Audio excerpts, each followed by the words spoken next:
Welcome to Wife Cheating Story. I hope you have an enjoyable and relaxing time listening. Let's get started. Victor's world shattered the moment his hidden camera revealed Monica whispering, "Don't worry, babe." Hez clueless. She wasn't just unfaithful, her plans, alongside Isaac Clarke, were chilling. Drain the accounts, forge his name, and frame him for drug possession. Victor's quiet fury turned to resolve as he watched his teenage daughter Zoe help cover for her mother. Betrayed in every corner of his home, Victor swore he'd expose them. "I'm just a plumber," he muttered, staring at evidence that could ruin them all. But could he outplay a con man and save his family? The answer lay in a storm of secrets. Chapter 1. Victor Dawson had always considered himself a simple man, taking pride in the honest labor of his plumbing profession. He lived in Cedarville, a friendly small town where neighbors still greeted each other by name, and no one locked their doors at night, at least. That was how it had been in his childhood. Now, nearing his 40s, he sometimes wondered if he'd outgrown the place or if the place had quietly outgrown him. This particular morning began like so many others. Victor rose before dawn in the modest ranch-style house he shared with Monica, his wife of 15 years, and Zoe, their 14-year-old daughter. The alarm buzzed at 5:30 a.m., jolting him from a half-remembered dream. Victor rolled onto his back, yawning, expecting to see Monica's form curled beside him. Instead, the blankets on her side were tossed aside, and the bed was cold. He frowned, pushing upright. Moments later, he heard faint rustling from the kitchen, probably Monica rummaging for coffee. For a moment, an uneasy flutter gripped his gut. Lately, he'd noticed the subtle changes. Monica's late-night texting, muffled phone calls behind closed doors. A wedge had formed in their house, though he'd tried to ignore it. He swung his feet onto the carpet, breathing in that quiet sense of dread. "You're being paranoid," he told himself. "Monica's just busier now, that's all." He patted down the short hallway into the kitchen, finding Monica at the counter. She wore a sleek, tight-fitting athletic outfit, a bit unusual for someone who'd never cared for morning workouts. Her hair, a glossy brown, was pulled into a neat ponytail. She stiffened as he entered, glancing over her shoulder with an expression that was neither warm nor irritated, but guarded. "Hey!" Victor said, voice raspy with sleep. "You're up early." She gave a short nod. "Felt like a run?" She lied easily. He could see it in her eyes. Monica rarely ran. She poured water into a travel bottle, her phone buzzing on the countertop. The screen read a partial name, I. Clarke. She quickly tapped it to silent mode. Victor's heart pricked with suspicion, but he forced a neutral expression. "A run, huh? It's barely let out." Monica shrugged. "Gotta stay healthy, right?" She kissed him on the cheek, an automatic gesture, lacking real affection. "Don't wait breakfast for me. I'll grab something with Zoe later." He nodded, a swirl of unease in his chest. "Okay. Be safe, yeah?" A flicker of something, maybe guilt, flashed in Monica's eyes. Then she was out the door, leaving him alone with the faint aroma of her floral perfume. He stared at her empty coffee mug, noticing it hadn't been used, meaning she'd poured it, then changed her mind. Odd. But he let the suspicion recede. He had a job to do at the Dawson & Sons plumbing office, plus a handful of client calls. Life marched on, confusion or not. He grabbed some cereal, chewing in silence. Over the next hour, the house brightened with morning light, and around 7, Zoe emerged from her room.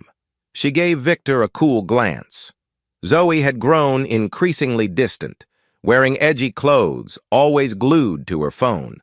She was at that rebellious teen phase. Or so Victor tried to rationalize. She poured her own cereal, ignoring him for a good minute before speaking. "Mom left early?" she asked, not meeting his gaze. Victor nodded. "Said she was going for a run." Zoe snorted softly, as if sharing some private joke. "Right. A run. Sure." She typed on her phone, face impassive. He frowned. "What's that supposed to mean?" she shrugged, spooning cereal into her mouth, refusing to elaborate. Then, phone in hand, she walked into the living room, the silent tension thick enough to choke on. By 8:30, Victor was driving across Cedarville in his battered plumbing van, passing tree-lined streets and quaint storefronts. He forced himself to focus on the day's appointments. But all he could think about was how Monica had slipped out early, how Zoe seemed complicit in mocking him. Something was off in his own home. Work provided some distraction. The first client was an elderly widow complaining of a leaky pipe under the sink. Victor crouched, rummaging with wrenches, applying Teflon tape, carefully tightening the joint, all the while pondering the new tension at home. The widow offered him a cup of tea and a cookie. He forced a polite smile, accepting graciously. That was the Cedarville way, neighbors helping neighbors.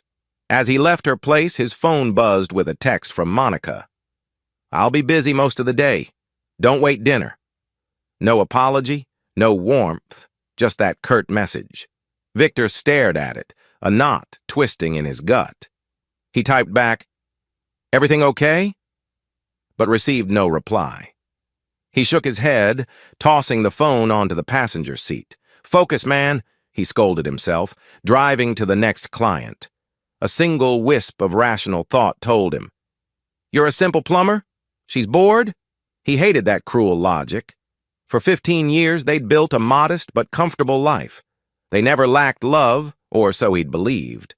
Then again, Zoe's sudden hostility hinted Monica had stoked the teenager's mind with negativity about him. The notion burned, but he had no proof.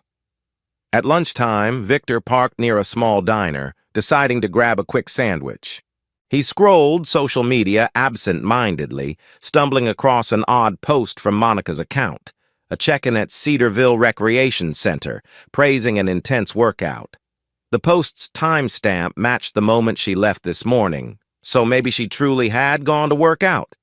Yet a friend commented, "Glad you found a new trainer." The name Isaac popped up in the replies. Victor's heart thudded. Isaac. The same initial he glimpsed on her phone days ago. Was this her personal trainer or something else? He felt a swirl of alarm. Letting the phone drop, he rubbed his eyes, pushing back the creeping dread. That evening, he returned home around 6, exhausted from crawling under sinks all day. The house was dim, and Zoe was in her room, with music blaring. Monica's car was absent from the driveway. A small sticky note on the fridge read, "Working late. Zoe had dinner." Nothing more. Victor sighed, changing into sweatpants, rummaging for leftover pasta. He flicked on the TV for background noise, feeling an unfamiliar loneliness in his own living room. Usually, Monica might be on the couch, crocheting or chatting about random local gossip. Now it was just silence.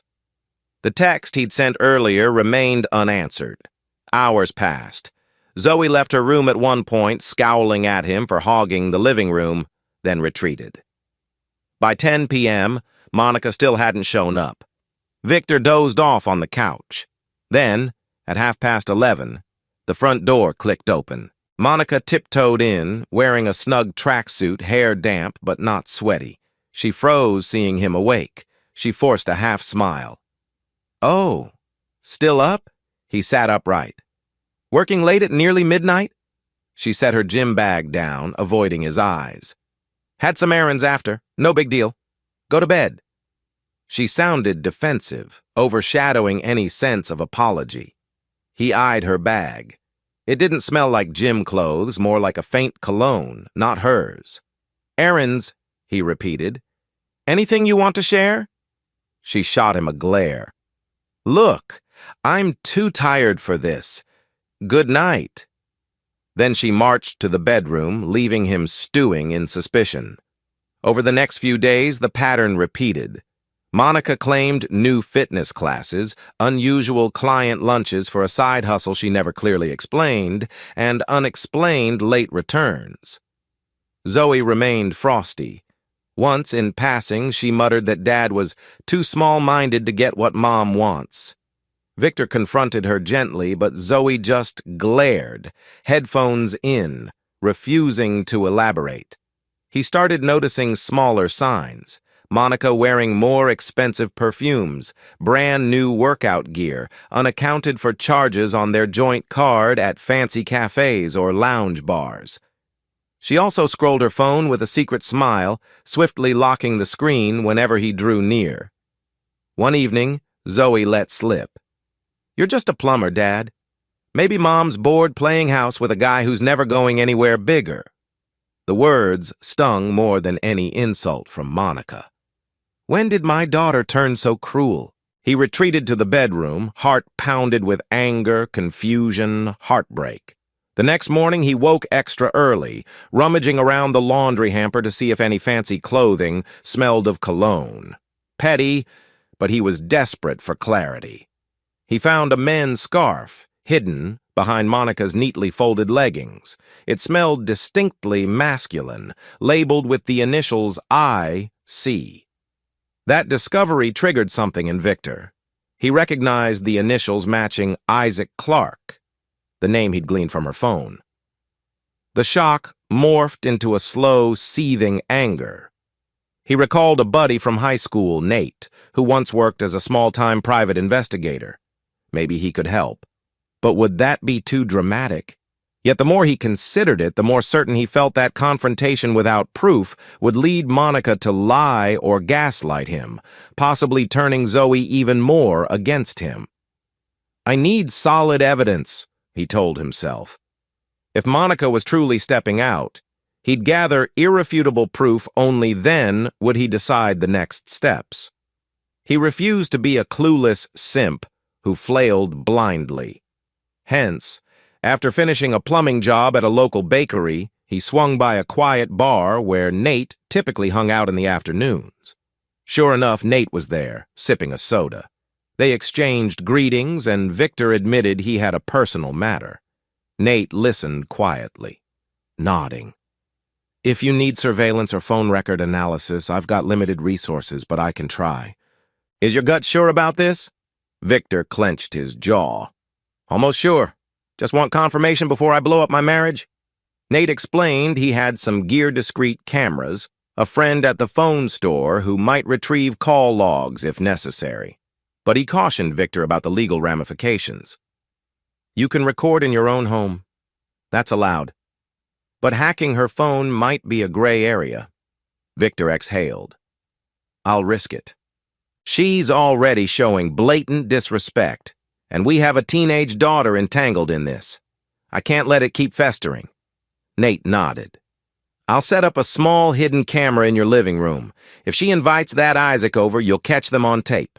Meanwhile, I'll see if I can glean any info from public records, like if Isaac Clarke has a shady background." Victor murmured thanks, finishing his beer with a determined glint in his eye. "I'm done being passive." A couple nights later, Nate discreetly visited under the guise of checking a broken faucet.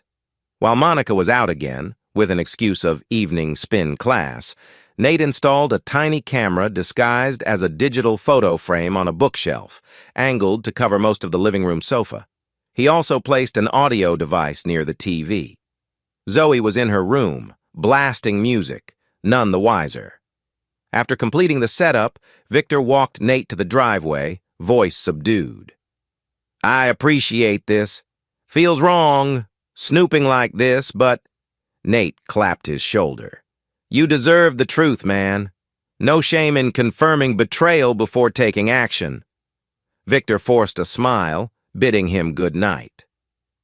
The very next evening, Monica returned home around 9. Victor pretended to be half asleep in the bedroom. Meanwhile, the hidden camera recorded her in the living room, speaking softly on a phone call. Monica, whispering, "Don't worry, babe, he's clueless. Yes, I'll see you tomorrow. Can't wait either." She blew a kiss into the phone, giggling. The audio device caught nearly every word. Victor's heart hammered as he watched the real-time feed on a hidden phone app Nate had configured. The sting of hearing her call someone else babe was excruciating. "That's my wife." Yet he swallowed the emotional pain, letting anger sharpen his resolve. This is only the start. Minutes later, Zoe wandered into the living room, half complaining about homework. Monica ended the call, shifting to speak with Zoe. Zoe, quietly, "So are you seeing Isaac tomorrow? Is it safe with Dad around?" Monica, "He's too busy with some pipe job or whatever. He won't suspect a thing. Just keep Dad occupied if he starts asking questions. You'll get your allowance, don't worry." Victor clenched his fists at the horrifying reality. Zoe was helping Monica cover her tracks. The camera captured them hugging, a twisted mother-daughter alliance that left him trembling with rage. Victor closed the feed, too distraught to watch more. He spent the night sleepless, lying rigid on one side of the bed while Monica eventually slipped in after midnight. She smelled faintly of men's cologne, not bothering to shower. Her quiet breathing filled the dark. He stared at the ceiling, fury coiled in his gut. "Tomorrow," he vowed silently. "I'll gather more, I'll plan meticulously, but I won't be the fool they expect." Outside, a distant rumble of thunder rolled, like an omen for the storm of betrayal swirling through his life. Chapter 2. Early the next morning, Victor sipped black coffee in the half-lit kitchen. He dreaded seeing Monica after the revelations from last night's recording. She'd left before sunrise again, no surprise. Zoe refused to acknowledge him, glancing at her phone with a smug tilt of her head. The tension was thick enough to choke on. By mid-morning, Victor received a call from Nate. He ducked into the back of his plumbing van. Nate, excitedly, "I ran a background check on Isaac Clark.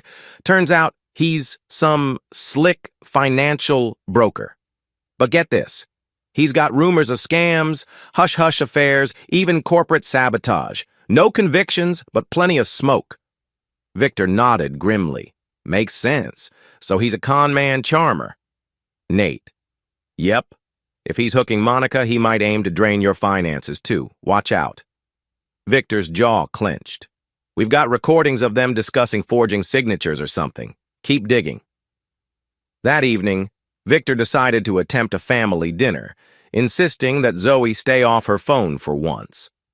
Monica arrived home around 8, not bothering to excuse her tardiness. Still, Victor played the part of the calm, oblivious husband. They sat at the small dining table, Zoe sullenly picking at her food, Monica fiddling with her nails. Victor, softly, "All day at your spin class again, hun?" Monica paused, a flicker of suspicion crossing her eyes. "Why are you so interested?" He forced a laugh. "Just asking." "You're never around these days." Zoe rolled her eyes. "Dad, she's busy, unlike some people stuck in the same old job." Victor inhaled, swallowing the insult. "Right. Stuck in my old job that pays the bills." Monica shot Zoe a warning look, then mustered a sweet tone that grated on Victor's nerves. "Victor, dear, you know I'm exploring new opportunities for us. Maybe we can invest in something bigger than plumbing. I have contacts now." He nodded slowly, lying through his teeth. "Sounds interesting. Let's talk more soon." Later that night, Monica left again, claiming a late yoga session. Zoe smirked as she told Victor, "Don't wait up." Once they both left, Victor retreated to the living room to check the hidden camera feed on his phone. Sure enough, within an hour, Monica and Isaac Clarke arrived at the house, presumably expecting it empty, except that tonight, Victor had stealthily parked his van 2 blocks away and left on foot. He watched from the shadows behind a hedge in his front yard, phone in hand. Isaac's sleek sports car pulled into the driveway. Monica emerged, letting him in with a giggle. They vanished inside. Inside the living room, via hidden cam, Clarke grinned, pulling Monica into an embrace. They talked about future plans, siphoning money, forging a second mortgage on the house, maybe even transferring the deed. Victor's heart hammered. He crouched outside, the audio crisp in his earpiece. They're brazen enough to finalize a plan in my living room, he thought, seething. Barely 20 minutes into their private chat, Zoe arrived, stepping in with a small backpack. She exchanged a high five with Isaac, calling him Uncle Ike, which made Victor's skin crawl. She told Monica that Dad's probably working late. The trio laughed. They didn't realize Victor was mere feet away, hearing every vile word. Monica: we just need him to sign the joint account docs, then we'll funnel out the funds quickly. Isaac: you'll corner him, guilt him. He's a simple plumber, he won't resist. Zoe: then can I get my new laptop? Isaac, chuckling: of course, kid. Victor clenched his jaw, fighting the urge to barge in. Not yet. He wanted them fully exposed. Midway through their conversation, Monica decided to head upstairs, possibly checking if Victor's bathroom items were still around. Meanwhile, Isaac rummaged the fridge. Zoe flopped onto the couch, scrolling her phone. Suddenly, she glanced out the window, tension in her posture. She paused, stepping onto the porch. Victor ducked behind the hedge, heart pounding. If she sees me? She lingered for a moment, scanning the dark street, then shrugged, heading back inside. Victor quietly exhaled relief. Too close. Victor's phone buzzed with a text from Nate. Got new intel. Let's meet tomorrow. He typed back an acknowledgement. Yes, tomorrow morning, my usual breakfast spot. He cringed at the near silence of the night. Any beep might alert them. He switched to silent mode, resuming his vigil. Inside, the conversation resumed. Isaac: we'll file for divorce in a couple months, say he's incompetent. We can produce evidence of drug use if needed. Monica, laughing: perfect. He'll have no idea. We'll take it all. Victor's stomach churned. They planned to fake a drug addiction? This was beyond a simple affair. It was a vile conspiracy. Fueled by adrenaline, Victor's hands shook with fury. He could barge in, beat Isaac senseless, scream at Monica for her betrayal. But that would only give them ammo to label him an abusive husband. He forced composure. Evidence first, then a strategic takedown. He mentally thanked the Finchley twins for inspiring him to remain calm under pressure. He quietly retreated to his van, driving away to avoid detection. He'd confirm the recordings with Nate tomorrow, then plan the next steps. They want to ruin me? Let's see who's really ruined.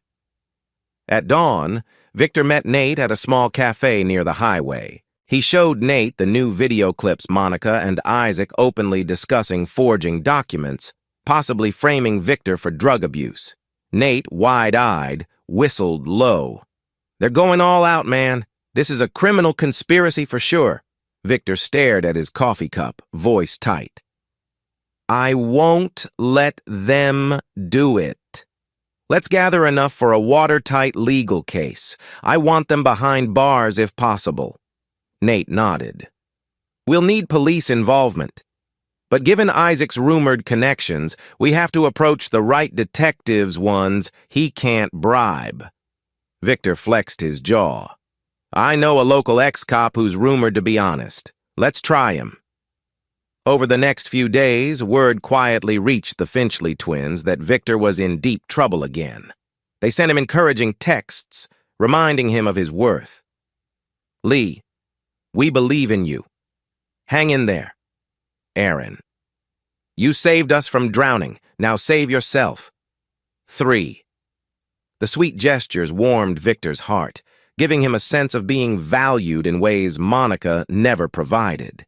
He replied, "Thank you. I'll do my best." Nate introduced him to an ex-detective named Armstrong, known for refusing bribes. Armstrong listened to the story, eyebrows climbing with each detail. "If you have those recordings, Mr. Dawson, that's solid evidence. We can build a case for attempted fraud, conspiracy, maybe more." Armstrong proposed a sting operation. Get Isaac Clarke to openly brag about the scheme or produce false documents in front of hidden police. "We'll ensure we catch him red-handed," Armstrong explained. "As for your wife, if she actively aids him, she's equally culpable." Victor's fists tightened. "I'm willing as long as it's legal. I want full justice, not half measures." Armstrong offered a small smile. "Let's do it right. No cowboy stunts." He paused. "Prepare yourself, though. This might expose your daughter's involvement, too." Victor's eyes stung. "I can't protect her if she's complicit, but I hope she's just misguided." Chapter 3.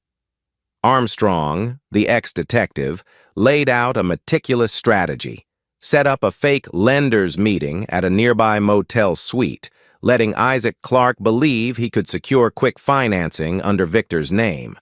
Then hide officers in adjacent rooms, capturing the transaction. If Monica appeared, they'd catch her complicity too. They needed Victor to play along, feigning ignorance or desperation. Victor felt a knot of anxiety. "I'm just a plumber, not an undercover agent." But he recalled the Finchley twins urging him to stay strong. So he nodded.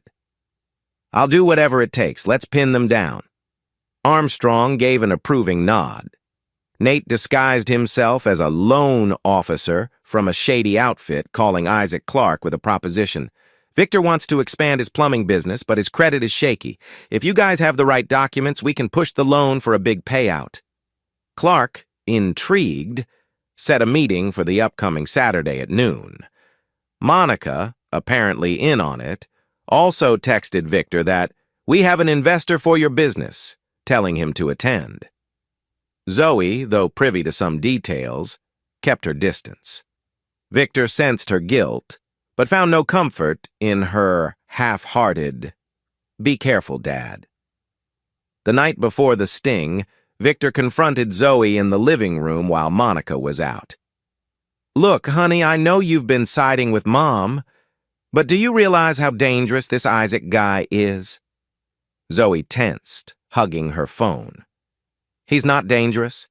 He's sophisticated. He believes you're stuck in your ways, and Mom deserves better."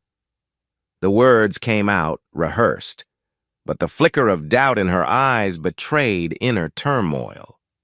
Victor swallowed heartbreak. "I'm not perfect, but I've always tried to give you both a good life. This plan to cheat me out of everything, it's criminal. If you're part of it, you might end up in big trouble." Her face paled. I just wanted a better chance. Mom said we can move to a big city.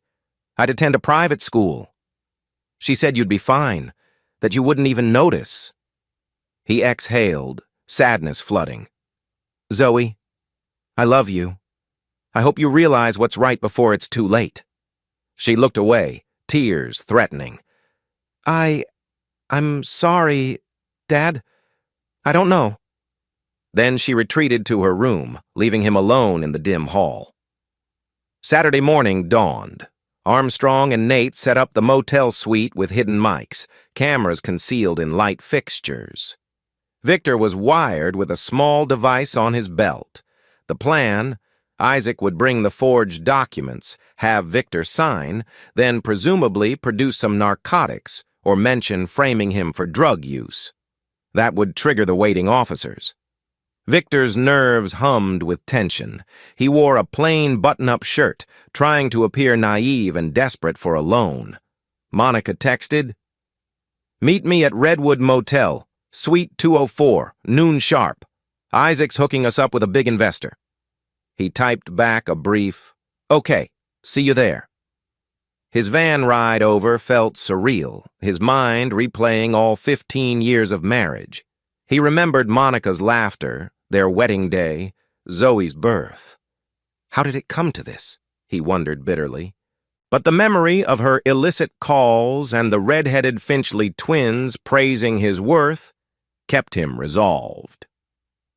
At 11:50, Victor pulled into the Redwood Motel's parking lot, a run-down single-story building with chipped paint, known for cash-only transactions, a perfect location for shady deals. He spotted Armstrong's unmarked vehicle near the corner. Nate gave him a discreet thumbs-up from inside. He swallowed hard, then approached Suite 204.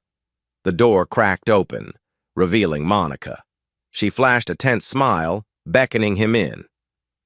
Inside, Isaac Clarke stood by the bed, reviewing a stack of papers on a small table. Zoe perched in a corner chair, arms folded, eyes darting nervously. Isaac wore a sharp suit, exuding smug confidence. "Victor," he greeted with a slick grin. "Finally ready to step into the big leagues?" Victor feigned an uneasy chuckle. "Well, if this helps me expand my plumbing biz, I'm game." He quietly turned so the hidden device captured Isaac's face. Meanwhile, Monica shut the door, crossing her arms like some guard dog. Isaac spread out some documents. "Here's the deal.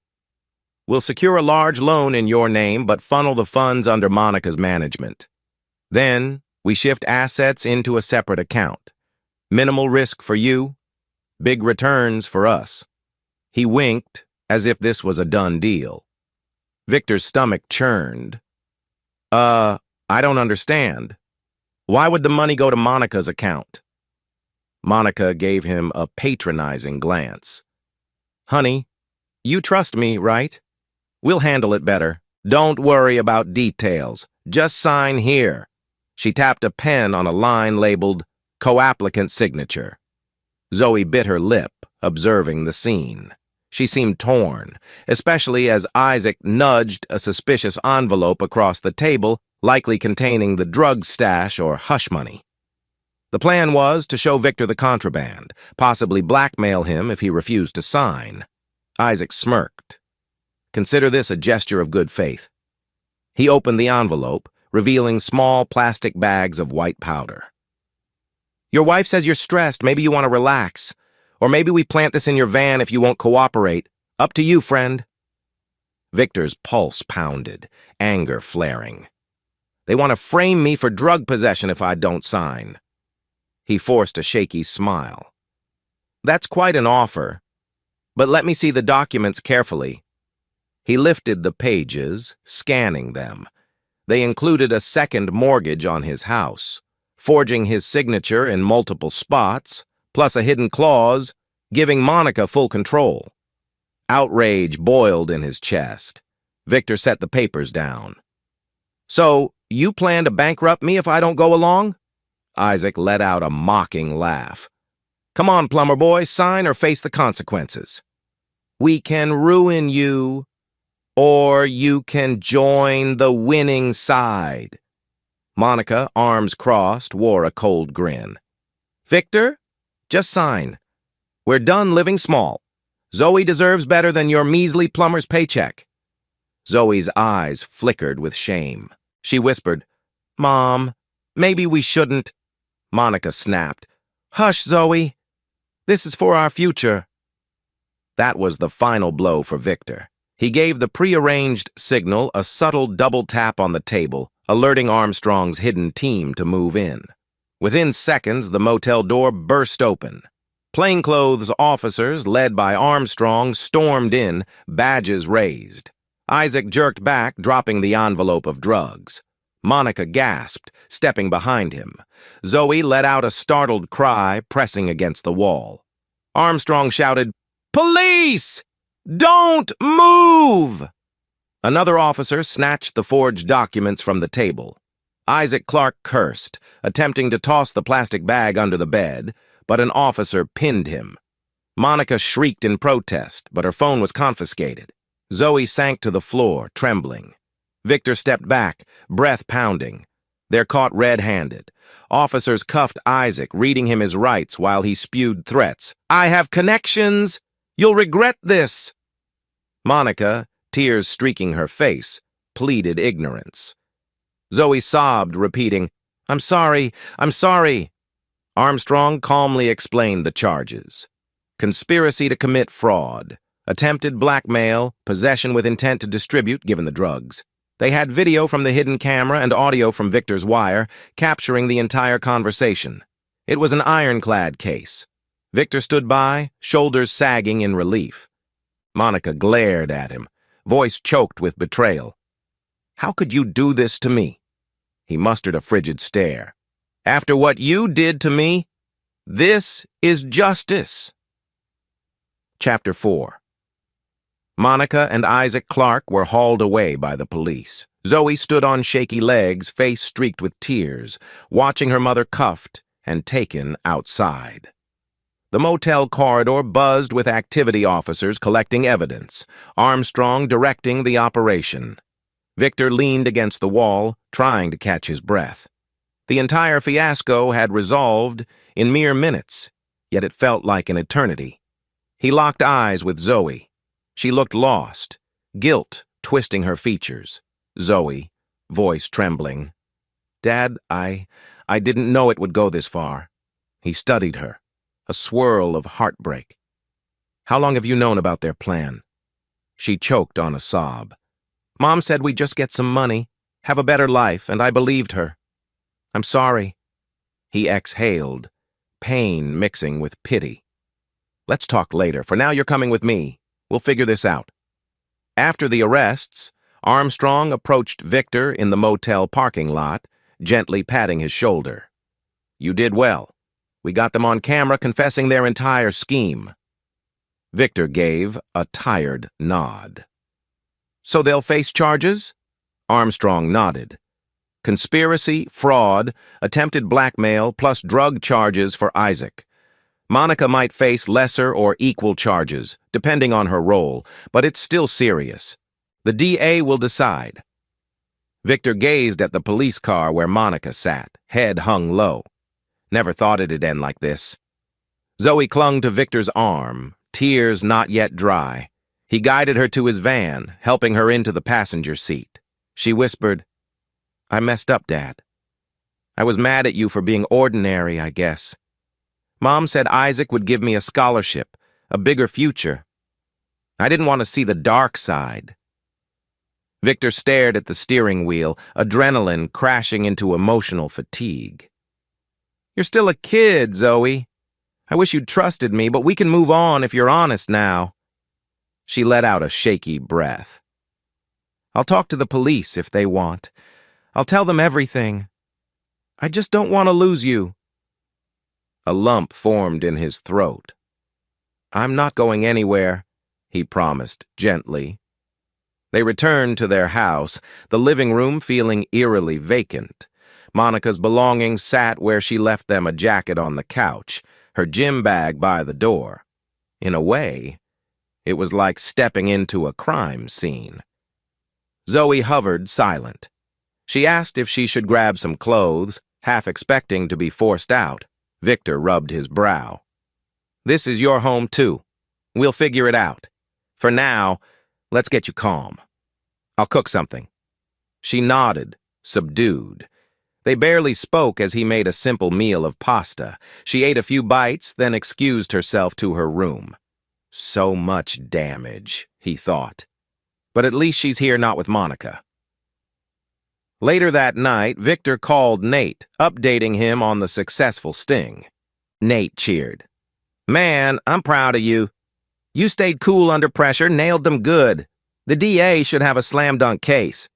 He then dialed Harrington, Armstrong's contact, who had also helped coordinate. Harrington praised Victor's calm mindset. You were no doormat, buddy. This is what real backbone looks like. Lastly, He texted the Finchley twins simply, "It's done. Monica and Isaac arrested. Thank you for your encouragement." Within minutes, they replied with celebratory emojis and heartfelt words. Lee wrote, "We never doubted your strength," while Aaron added, "You deserve peace now." 3. Though the sting ended in triumph, Victor felt hollow. He paced the bedroom, confronting memories of Monica, the woman who once vowed to love him, now behind bars. He gazed at old photos from their wedding, wanting to tear them up. Instead, he slid them into a box, storing them away. Zoe's footsteps approached the doorway. She peeked in, eyes red from crying. "Dad, can I sleep in the living room tonight? I can't be in my room with all Mom's stuff around." He softened, nodding. "Sure, I'll set up the couch for you." She managed a weak smile. Even in heartbreak, at least father and daughter had some thread of reconnection forming. The next day, Armstrong confirmed that Monica and Isaac Clark were formally charged. An arraignment awaited. The local press got wind headlines reading, "Cedarville plumber busts wife's elaborate fraud scheme."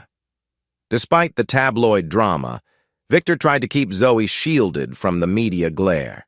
He closed the blinds, ignoring knocks from reporters.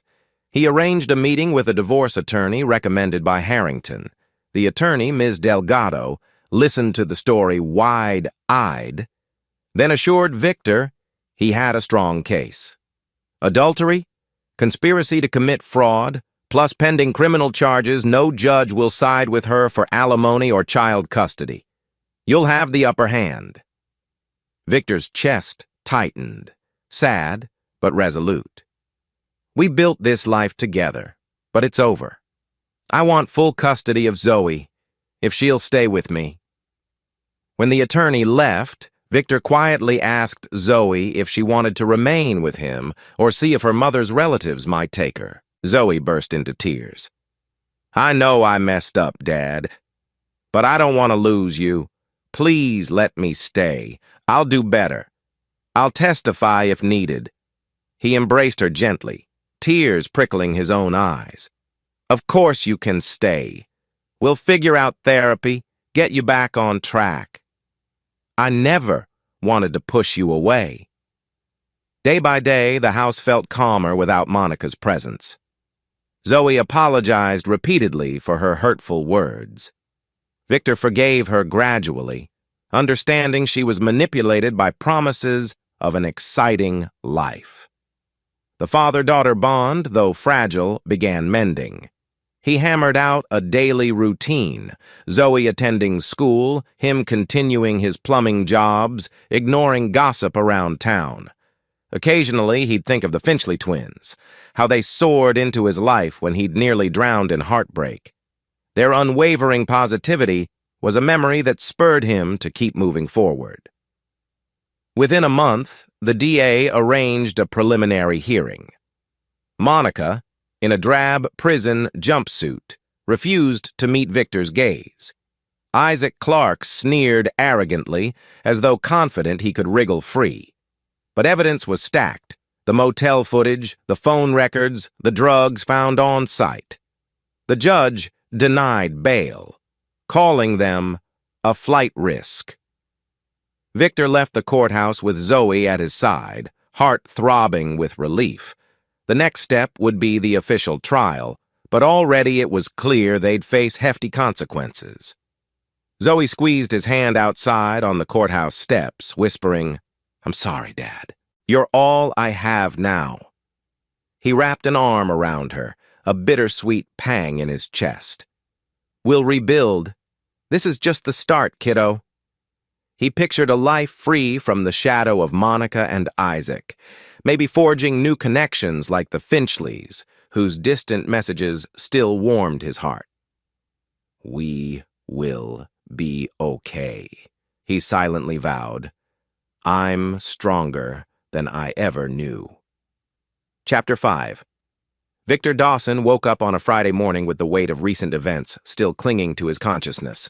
A week had passed since the motel bust that ended with Monica and Isaac Clark taken away in handcuffs, and the house felt unsettlingly quiet.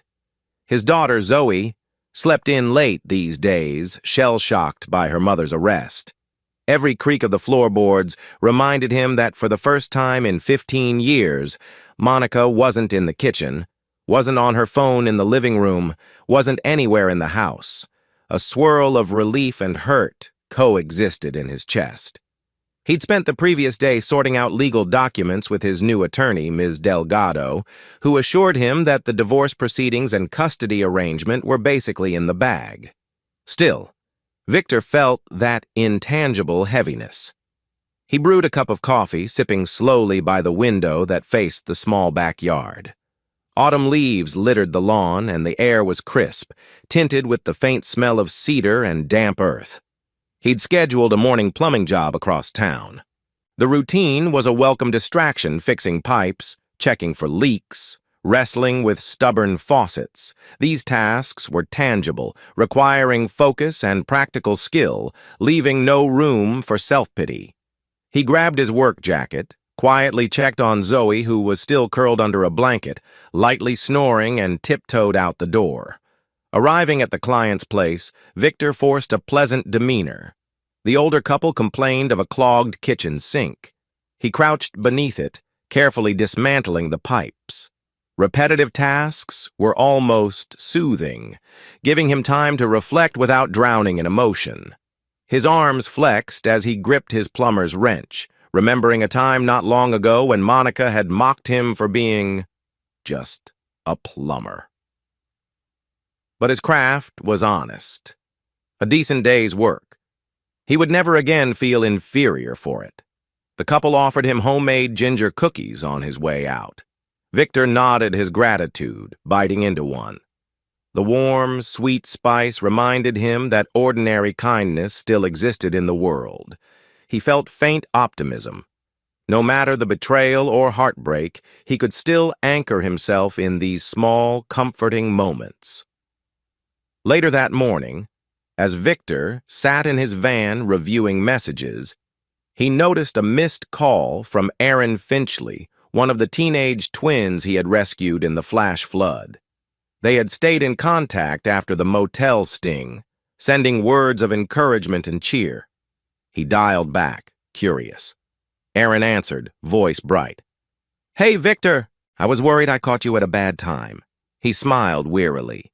"No, I just finished a job. Everything okay?" She hesitated a moment, then rushed on. "Lee and I wanted to invite you for lunch at our estate. Nothing fancy, just us and a few staff, but we'd love for you to come. We know you've been stressed and we want to catch up." A flicker of warmth touched Victor's chest. "That's very kind. Yeah. I could use the company. Thanks for thinking of me." "Great," she exclaimed. "Come by around 1. We'll text you the gate code." He ended the call feeling a hint of hope. Spending an afternoon with the Finchley twins might offer a respite from his swirling anxieties and a chance to remember he wasn't alone. They'd become almost like extended family in spirit, albeit under strange circumstances. He texted Zoe to let her know he'd be out for a while, then set off toward the Finchley estate. The Finchley estate rose from the rolling countryside, a testament to quiet opulence.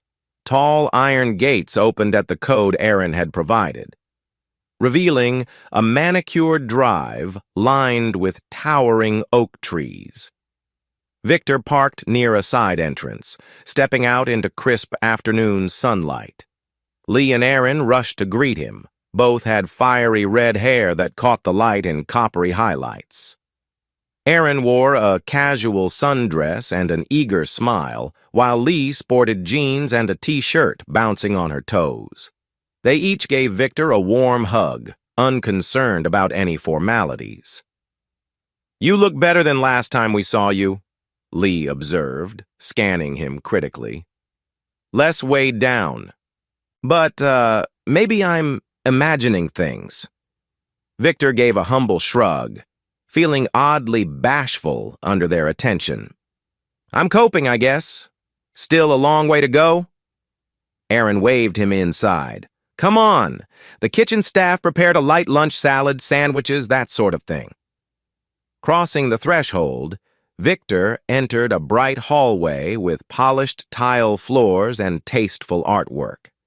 The casual grandeur was almost surreal to him. He remembered nights spent here, injured and uncertain, while the twins nursed his wounds after the flood.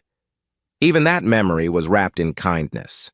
They led him to a sun-drenched solarium where a small table was set with fresh sandwiches, bowls of fruit, and iced tea. It felt far from the typical stiff formality one might expect in a mansion. The twins pulled out chairs, urging him to sit. Over lunch, conversation flowed naturally. Aaron excitedly explained a new philanthropic project their parents were funding overseas, while Lee teased her sister about an upcoming art competition at school. Victor listened, absorbing their lively chatter with gratitude.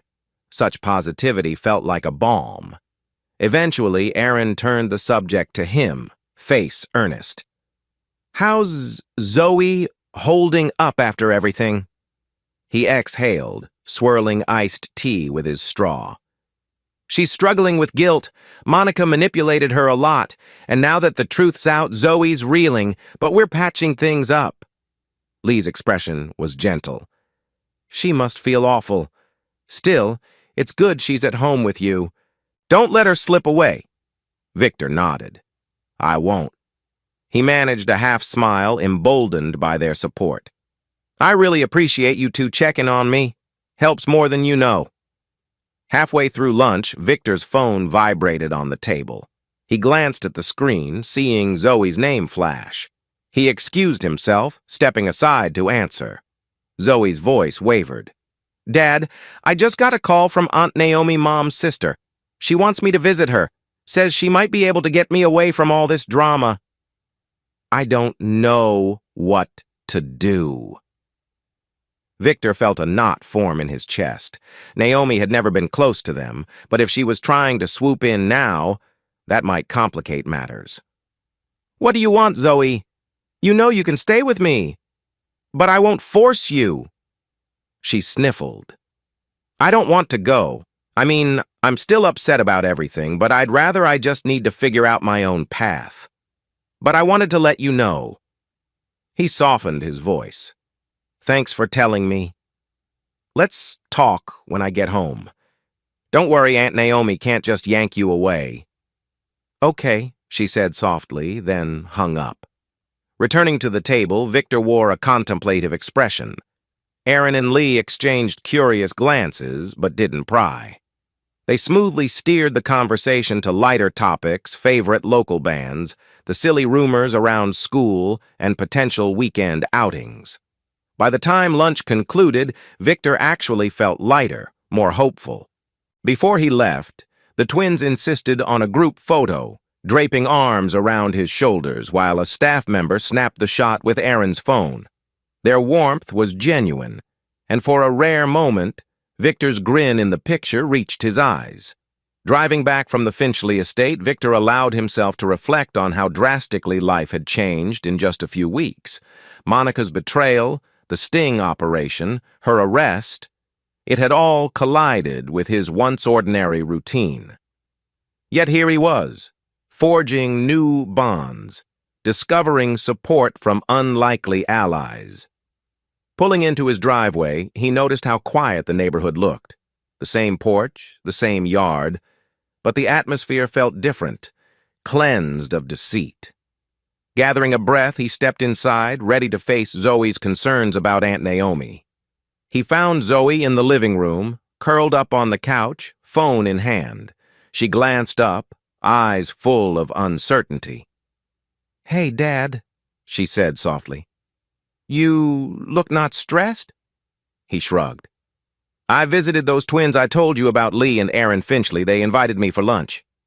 He paused, then took a seat.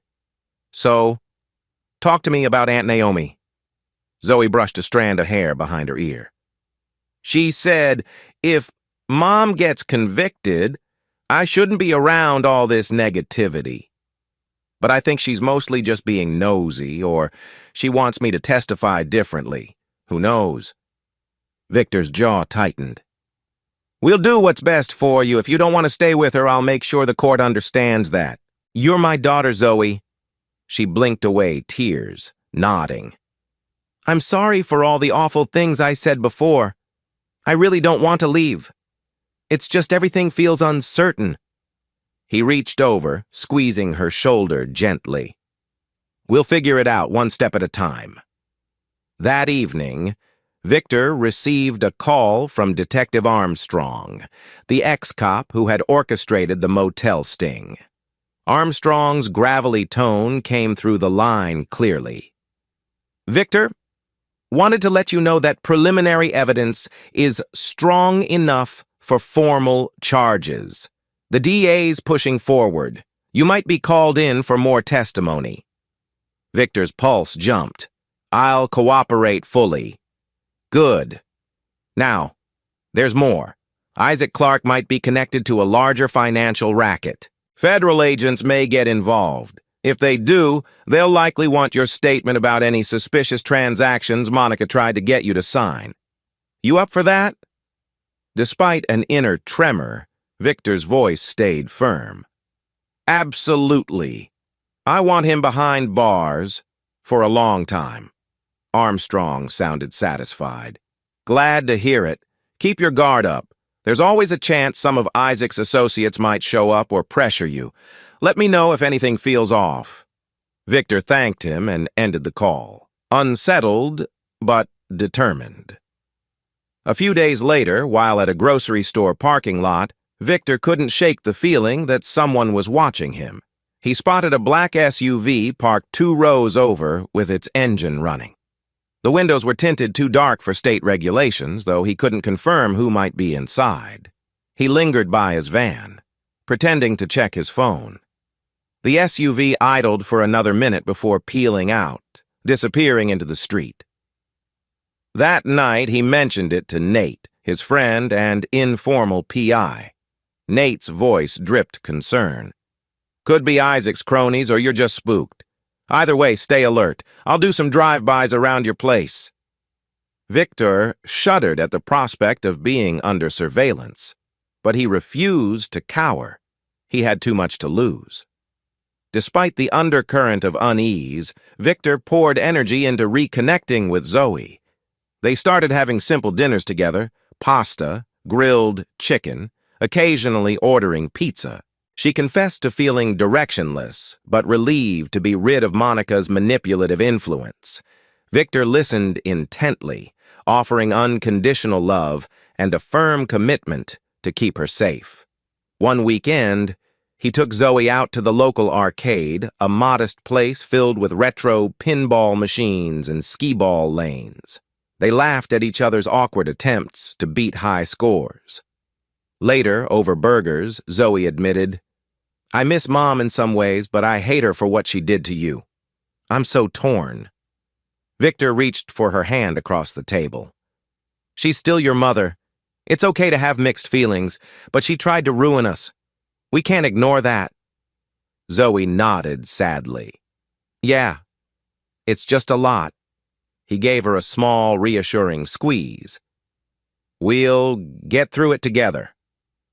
On a rainy Wednesday afternoon, the landline phone rang. Victor rarely used it. He picked up out of habit. A voice crackled on the line, a woman identifying herself as a guard from the county jail. Sir, you have a collect call from inmate Monica Dawson. Will you accept the charges? Victor's stomach turned. He hesitated but found himself saying, Yes. Immediately, he questioned if that was wise. Monica's voice came, shaking with some combination of anger and desperation. Victor, I need to talk. He closed his eyes, fighting a swirl of emotions. What do you want, Monica? She inhaled sharply. I'm sorry. For everything. You have to help me. Clarke is painting me as the mastermind. They're offering him a deal. Victor let out a humorless laugh. Help you? After you tried to frame me for drug possession and drain my bank account? You don't understand, she said frantically. He threatened me. Threatened Zoe, too. I never wanted any of this. He clenched his jaw. You had plenty of chances to back out, but you didn't. You roped our daughter into it, Monica. She started to speak again, voice quivering. Victor, He cut her off, heart pounding with simmering rage. I'm done hearing your excuses. If you really want to do something right, plead guilty and own up to your part. Don't call me again. He slammed down the receiver, trembling. He realized tears pricked his eyes, not from sadness, but from raw fury, betrayal, and an unwilling longing for the woman she used to be. It took him several minutes to calm down. After that call, Victor made a choice. He would not dwell in the past. Each day going forward, he'd focus on healing on Zoe's well-being, on building a future free from deception, and on preparing for the legal battles ahead. He decided to contact his lawyer, Ms. Delgado, first thing in the morning to finalize his strategy for the divorce and custody. No more letting Monica's manipulations slip past. Late that evening, as he flipped off the living room lights, he thought of the Finchley twins' kindness, the genuine support from Armstrong, the unwavering help from Nate. He recalled the quiet bravery he'd shown during the flood rescue. Beneath all the heartbreak lay a renewed confidence he never imagined possessing. Victor Dawson was no longer a clueless man, blindsided by his wife's affair. He was a survivor, resolute, methodical, and prepared to see this fight through to the end. Chapter 6. The sun's first rays barely crested the horizon when Victor roused himself to meet Ms. Delgado at her downtown office. The building was modest, just 3 floors with a brick facade, but it housed a handful of reputable lawyers. He climbed the narrow staircase to the second floor, passing walls lined with framed certificates and photos of smiling clients.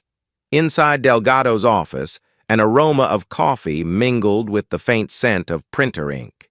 She greeted him warmly, gesturing to a chair across from her desk. A row of legal textbooks lined the shelves behind her. "Victor, good to see you," she said, lacing her fingers. "I've prepared the divorce petition, citing Monica's adultery, conspiracy to commit fraud, and criminal charges. In this state, that's more than sufficient cause." He nodded. "I just want it done cleanly, no chance for her to get alimony or the house. And I want primary custody of Zoe with me. If Zoe chooses to visit her mother in jail, that's up to her. But I won't be forced into anything." Delgado's smile was tight but reassuring. "Understood. Given the criminal proceedings, a judge is almost certain to deny Monica any meaningful leverage. Next step is serving her the papers in jail. We'll also file an immediate restraining order if necessary." Victor exhaled relief. "I appreciate your help." She settled back in her chair, tapping a pen on a file. "One last thing. The district attorney might call you as a key witness against Monica and Isaac Clark in the upcoming trial. You'll want to coordinate with them so your divorce and that criminal case don't conflict." Victor's jaw tightened. "I'll do whatever it takes to put them both away." On the drive home from Delgado's office, Victor passed Cedarville High School. It dawned on him that Zoe had missed several days of classes, partly from emotional stress. The school had been somewhat lenient given her situation, but she couldn't hide forever. He decided to encourage therapy, someone neutral, so she didn't spiral into guilt or resentment. That afternoon, he brought up the idea gently. Zoe, sprawled on the couch, scrolled her phone. She looked up with caution. "Therapy? I don't know. Is that, mandatory?" Victor settled in a chair, arms resting on his knees. "Not mandatory, but I think it could help. Everything happened so fast, your mother's betrayal, the motel sting, her arrest. It's a lot to process. She pressed her lips together, eyes flitting to the window. I feel super confused, angry. Sometimes I hate her, other times I miss her, and I feel guilty for the things I did. Her voice cracked at the last part. Victor's chest tightened with empathy. Zoe, therapy might help you find a way through that confusion, and I promise I'm not judging you. I want you to heal. After a moment, she sniffed and nodded. All right, I'll try. But can we find someone who's like, not weird? He let out a soft chuckle. We'll look for a good fit. I'll ask around. 2 days later, while Victor was reorganizing his plumbing tools in the garage, a sleek silver sedan pulled into his driveway. The Finchley twins hopped out, each clutching a shopping bag. Victor emerged from the garage, blinking in surprise. Aaron waved enthusiastically. We had a free afternoon and thought we'd swing by. We come bearing gifts. Lee held up a bag. Homemade cookies, courtesy of our chef, and some fancy stress relief teas we found in a boutique downtown. Think of it as a hang-in-there, Victor Kit. Touched by their kindness, he ushered them inside. Zoe, hearing the commotion, peeked out of her bedroom. She'd never actually met the twins in person, only heard tidbits from Victor. Now she hovered in the hallway, shy curiosity on her face. Aaron, noticing Zoe, offered a bright smile. Hey, you must be Zoe. We've heard so much about you. I'm Aaron. This is Lee. Zoe gave an awkward wave. Hi. Dad mentioned you guys. You're the ones he rescued during that flood? Lee nodded emphatically. He saved our lives, so now we're basically his biggest fans. They giggled, and Zoe offered a small, hesitant smile in return. Victor felt a warm glow at the scene. The twins bridging that awkward gap, letting Zoe see that not everyone around town was there to judge them. He led them into the living room where they set down the treats. Over cookies and tea, the four of them chatted about casual topics, favorite music, local shops, even random Netflix shows. Zoe seemed to loosen up, though she remained quieter than usual.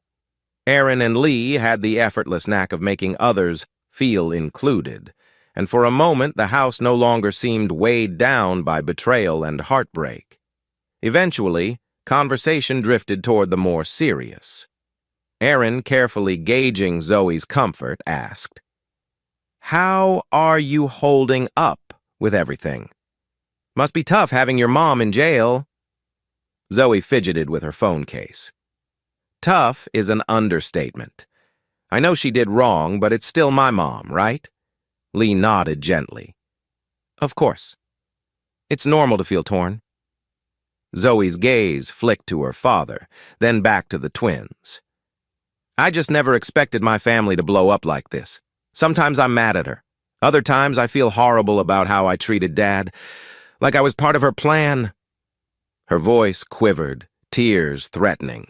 Aaron leaned forward, expression empathetic. You can't change the past, but you can learn from it.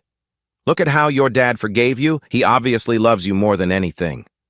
Victor cleared his throat, hoping to diffuse the emotional tension. We're working on moving forward. That's all we can do. Lee placed a comforting hand on Zoe's shoulder. Exactly. And you're stronger than you think. Trust us. We've been through our own crises. You'll come out on the other side wiser. For a fleeting moment, Zoe's eyes welled, but she blinked back tears, nodding. Something in her posture relaxed, as if a heavy weight had shifted. A day after the twins' visit, Victor checked the mailbox and found a plain envelope with no return address. Inside was a single sheet of paper that read, Drop the charges against Clark, or your daughter will regret it. No signature, no date, just a typed threat. Victor's blood ran cold. Isaac Clark was in jail. So, who was behind this? One of his criminal associates? Staring at the ominous words, Victor felt a fierce protectiveness flare. Nobody would touch Zoe. Nobody. He immediately called Armstrong to report the threat. Within an hour, a patrol car arrived, and an officer took a statement bagging the letter as evidence. "We'll keep an eye out, Mr. Dawson," the officer assured him. Zoe, peeking from behind the curtain, looked terrified. "Dad, who's threatening us now?" Victor forced a calm tone. "We don't know. But the police are involved. Don't worry, I won't let anyone hurt you." Inside, though, he was on high alert. He'd come too far to be intimidated. He promised himself that if push came to shove, he'd fight tooth and nail to protect his daughter. Word of the threat reached the Finchley twins. Lee called him that evening, her voice trembling with concern. "Victor, do we need to do anything? Our family has connections, security consultants, people who can help watch your home." He was touched by the offer. "I appreciate it, but I don't want to overreact. The police are on it. Let's see how they handle it first." Aaron piped up on speaker. "Just promise if anything feels off, you'll tell us. We can have our staff keep an eye out when you're at work or something." He hesitated, not wanting to drag them into the mess, yet grateful for their willingness. "All right. I'll let you know." Hanging up, Victor felt an odd sense of relief. He wasn't alone in this fight. Between Armstrong, Nate, Ms. Delgado, and even the Finchleys, he had a small army of allies. Monica and Isaac's scheming circle might be extensive, but so was the support rallying around Victor. One afternoon, as Victor browsed a hardware store for plumbing supplies, a tall, well-dressed man approached him in the aisle. Slick hair, sharp features, and an unsettling stare. "You're Victor Dawson, yes?" the man asked in a low voice. Victor set down a pipe fitting, adrenaline spiking. "Who wants to know?" The man offered a thin smile. "I represent some interested parties. Let's just say it'd be best for everyone if you reconsider pressing charges against Isaac Clarke. Legal battles can be so messy." Victor stiffened, remembering the threatening letter. "Get out of my face. I'm not dropping anything." The man's expression darkened. "You're making a mistake. Isaac has powerful connections. If you think your small-town police can protect you, you're naive." He paused, eyes flicking toward the register where an employee was watching. "Don't be a hero." Victor's anger flared. "I already am one, buddy," he snapped, thinking of rescuing the Finchley twins from that flood, thinking of how he'd orchestrated that sting. "Now get lost before I call security." The man sneered but retreated, muttering, "This isn't over," before vanishing around the corner of the aisle. Victor stood still, pulse pounding. Another direct attempt at intimidation. Could it be some hired thug from Isaac's network? He clenched his fists, refusing to let fear consume him. He calmly checked out his purchases, eyes scanning the parking lot for any sign of the man. Nothing. He silently vowed to be even more vigilant. Spurred by this confrontation, Victor scheduled an emergency meeting with Ms. Delgado and Detective Armstrong. They convened in Ms. Delgado's small conference room, frosted glass windows offering semi-privacy from the hallway. Victor recounted the hardware store incident, describing the man's features. "He warned me to drop charges like it's that easy. The DA is the one pressing charges anyway, right?" Armstrong nodded, arms folded across his chest. "True, but your testimony is critical. If they scare you into backing down, the case might crumble. Clark's goons want to weaken the prosecution." Ms. Delgado let out a tight sigh.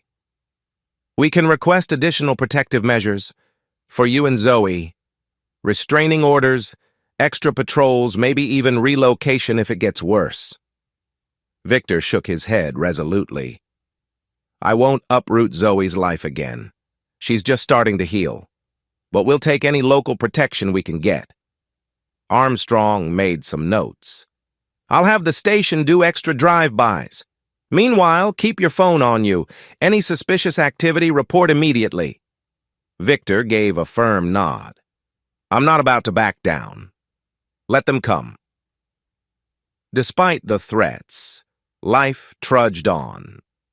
Victor still had to run his plumbing business. Zoe still needed emotional support, and unexpectedly, the Finchley twins became a more regular presence. They invited Zoe to join them at local teen hangouts, determined to coax her out of her shell. It was during one such outing, a small cafe near the Cedarville Library, that Zoe texted Victor with a nervous excitement. "Dad, I'm at the cafe with Lee and Aaron. They're so nice. I'm actually enjoying myself. Thanks for letting me go." 3. Reading that text, Victor felt a profound relief. His daughter was reconnecting with life outside their turmoil. He also found comfort in the knowledge that Lee and Aaron were the polar opposite of negative influences.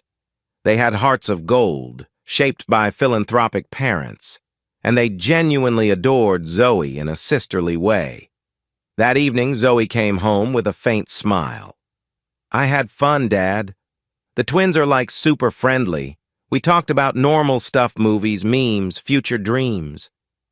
It felt good not to dwell on Mom and Isaac for a change. Victor smiled back. "I'm really glad to hear that, Zoe." As the days passed, the tension in Cedarville simmered. Everyone seemed to know about Monica Dawson's scandal. Some neighbors offered polite support, others whispered rumors. The looming trial for Monica and Isaac Clark grew closer, with pre-trial motions already underway. Victor, far from crumbling, felt stronger than ever. Sure, the threats weighed on him, but they also stoked his resolve. Each threatening letter, each menacing encounter only confirmed the criminal's desperation. He refused to be bullied. One night he sat outside on the porch after Zoe went to sleep. The sky was clear, stars shimmering. He thought of how he used to share quiet moments with Monica under these very stars. Now, her memory felt distant, overshadowed by her betrayal. He let out a long breath, letting go of old resentments, focusing on the future. He had a daughter to protect, a business to grow, and new bonds that reminded him he was worthy of real friendship and respect. If Isaac Clark and his associates thought fear could break him, they'd severely underestimated the quiet plumber from Cedarville. A man who'd survived a flash flood, rescued 2 innocent teens, orchestrated a sting operation against a con artist, and still found the courage to wake up every morning and fight for his family's future. Standing there in the moonlight, he reaffirmed his choice. He would see this through no matter the cost. Chapter 7. Morning light filtered through Victor's living room windows, illuminating stacks of paperwork, police reports, and legal documents scattered across the coffee table. Detective Armstrong and Ms. Delgado sat across from Victor, briefing him on the upcoming pre-trial hearings set to start in a week. Armstrong's tone was brisk. "The DA wants you on the stand. They'll ask you to detail Monica and Isaac's attempts to forge documents, the drug planting scheme, and how you coordinated with me for the motel sting." Ms. Delgado added, "The defense might try to paint you as an overzealous husband out for revenge, so brace yourself for personal attacks." Victor's lips pressed into a thin line. "I've got nothing to hide. Let them ask whatever they want." Zoe hovered by the doorway, listening anxiously. She was prepared to testify, too, about how Monica had coaxed her into deception, though Delgado and Armstrong intended to protect the teen from undue harassment. Zoe cleared her throat. "Will I have to face Mom in court?" Delgado nodded gently. "Yes, but the prosecutors will keep your time on the stand limited. We'll do everything possible to shield you from aggressive cross-examination." A flicker of fear crossed Zoe's face. Victor offered her a reassuring glance. "I'll be right there." Later that afternoon, Nate dropped by unannounced. He lugged a file box of what looked like surveillance photos, financial spreadsheets, and notes from his unofficial investigations. He spread them out on Victor's kitchen table. "Listen, man," Nate said, voice subdued. "I've been digging deeper into Isaac Clarke's finances. He's definitely part of something bigger shell company's offshore accounts. I even found suspicious connections to a corrupt official in the next county." Victor's brows drew together. "So we're dealing with more than just a con artist?" Nate nodded grimly. "Yes. Some folks want Clarke free because he's a valuable cog in a bigger machine. That's why the threats keep ramping up." Victor glanced at the array of documents. "Then we'll expose them all if we have to." Nate looked at him steadily. "That's the spirit. But watch your back." They spent hours cross-referencing data. Nate's findings could strengthen the prosecution's case, especially if they linked Isaac to criminal networks. Victor found a strange comfort in having an old friend so fiercely in his corner. Everyone was uniting against this corruption. Maybe justice had a real chance. Pre-trial hearings kicked off in a somber courthouse just outside Cedarville. Victor arrived early, wearing a crisp button-down shirt and black slacks. Zoe accompanied him, hands shaking slightly, but she walked tall. Monica was escorted in wearing an orange jumpsuit, wrists cuffed. She looked paler, thinner. Her eyes darted to Victor, then to Zoe, but neither acknowledged her. Isaac Clarke stood beside his own attorney, a smug tilt to his chin. Despite the prison jumpsuit, he radiated arrogant confidence, as though convinced he'd slither free. When the judge announced the charges conspiracy, fraud, attempted blackmail, possession with intent to distribute Victor, noticed Monica trembling, tears brimming. Isaac, however, maintained a bored expression, occasionally whispering to his lawyer. They each entered a plea of not guilty, prompting a swirl of murmurs in the courtroom.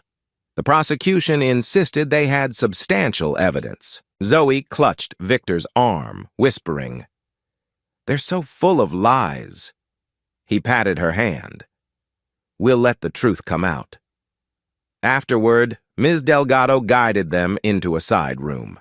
She explained that the official trial would begin in about 2 weeks, giving both sides time to finalize arguments. "We're in good shape," Delgado said. "Just stay vigilant." Zoe exhaled, releasing some pent-up tension. Victor nodded, but he couldn't shake the uneasy feeling that Isaac's smirk was more than empty bravado. Danger still lurked. During a recess, Victor stepped outside the courtroom, mind spinning. Suddenly, he spotted Lee and Aaron Finchley in the hallway, dressed neatly, concern etching their features. He blinked in surprise. "What are you two doing here?" Lee smiled softly. "We came to lend moral support.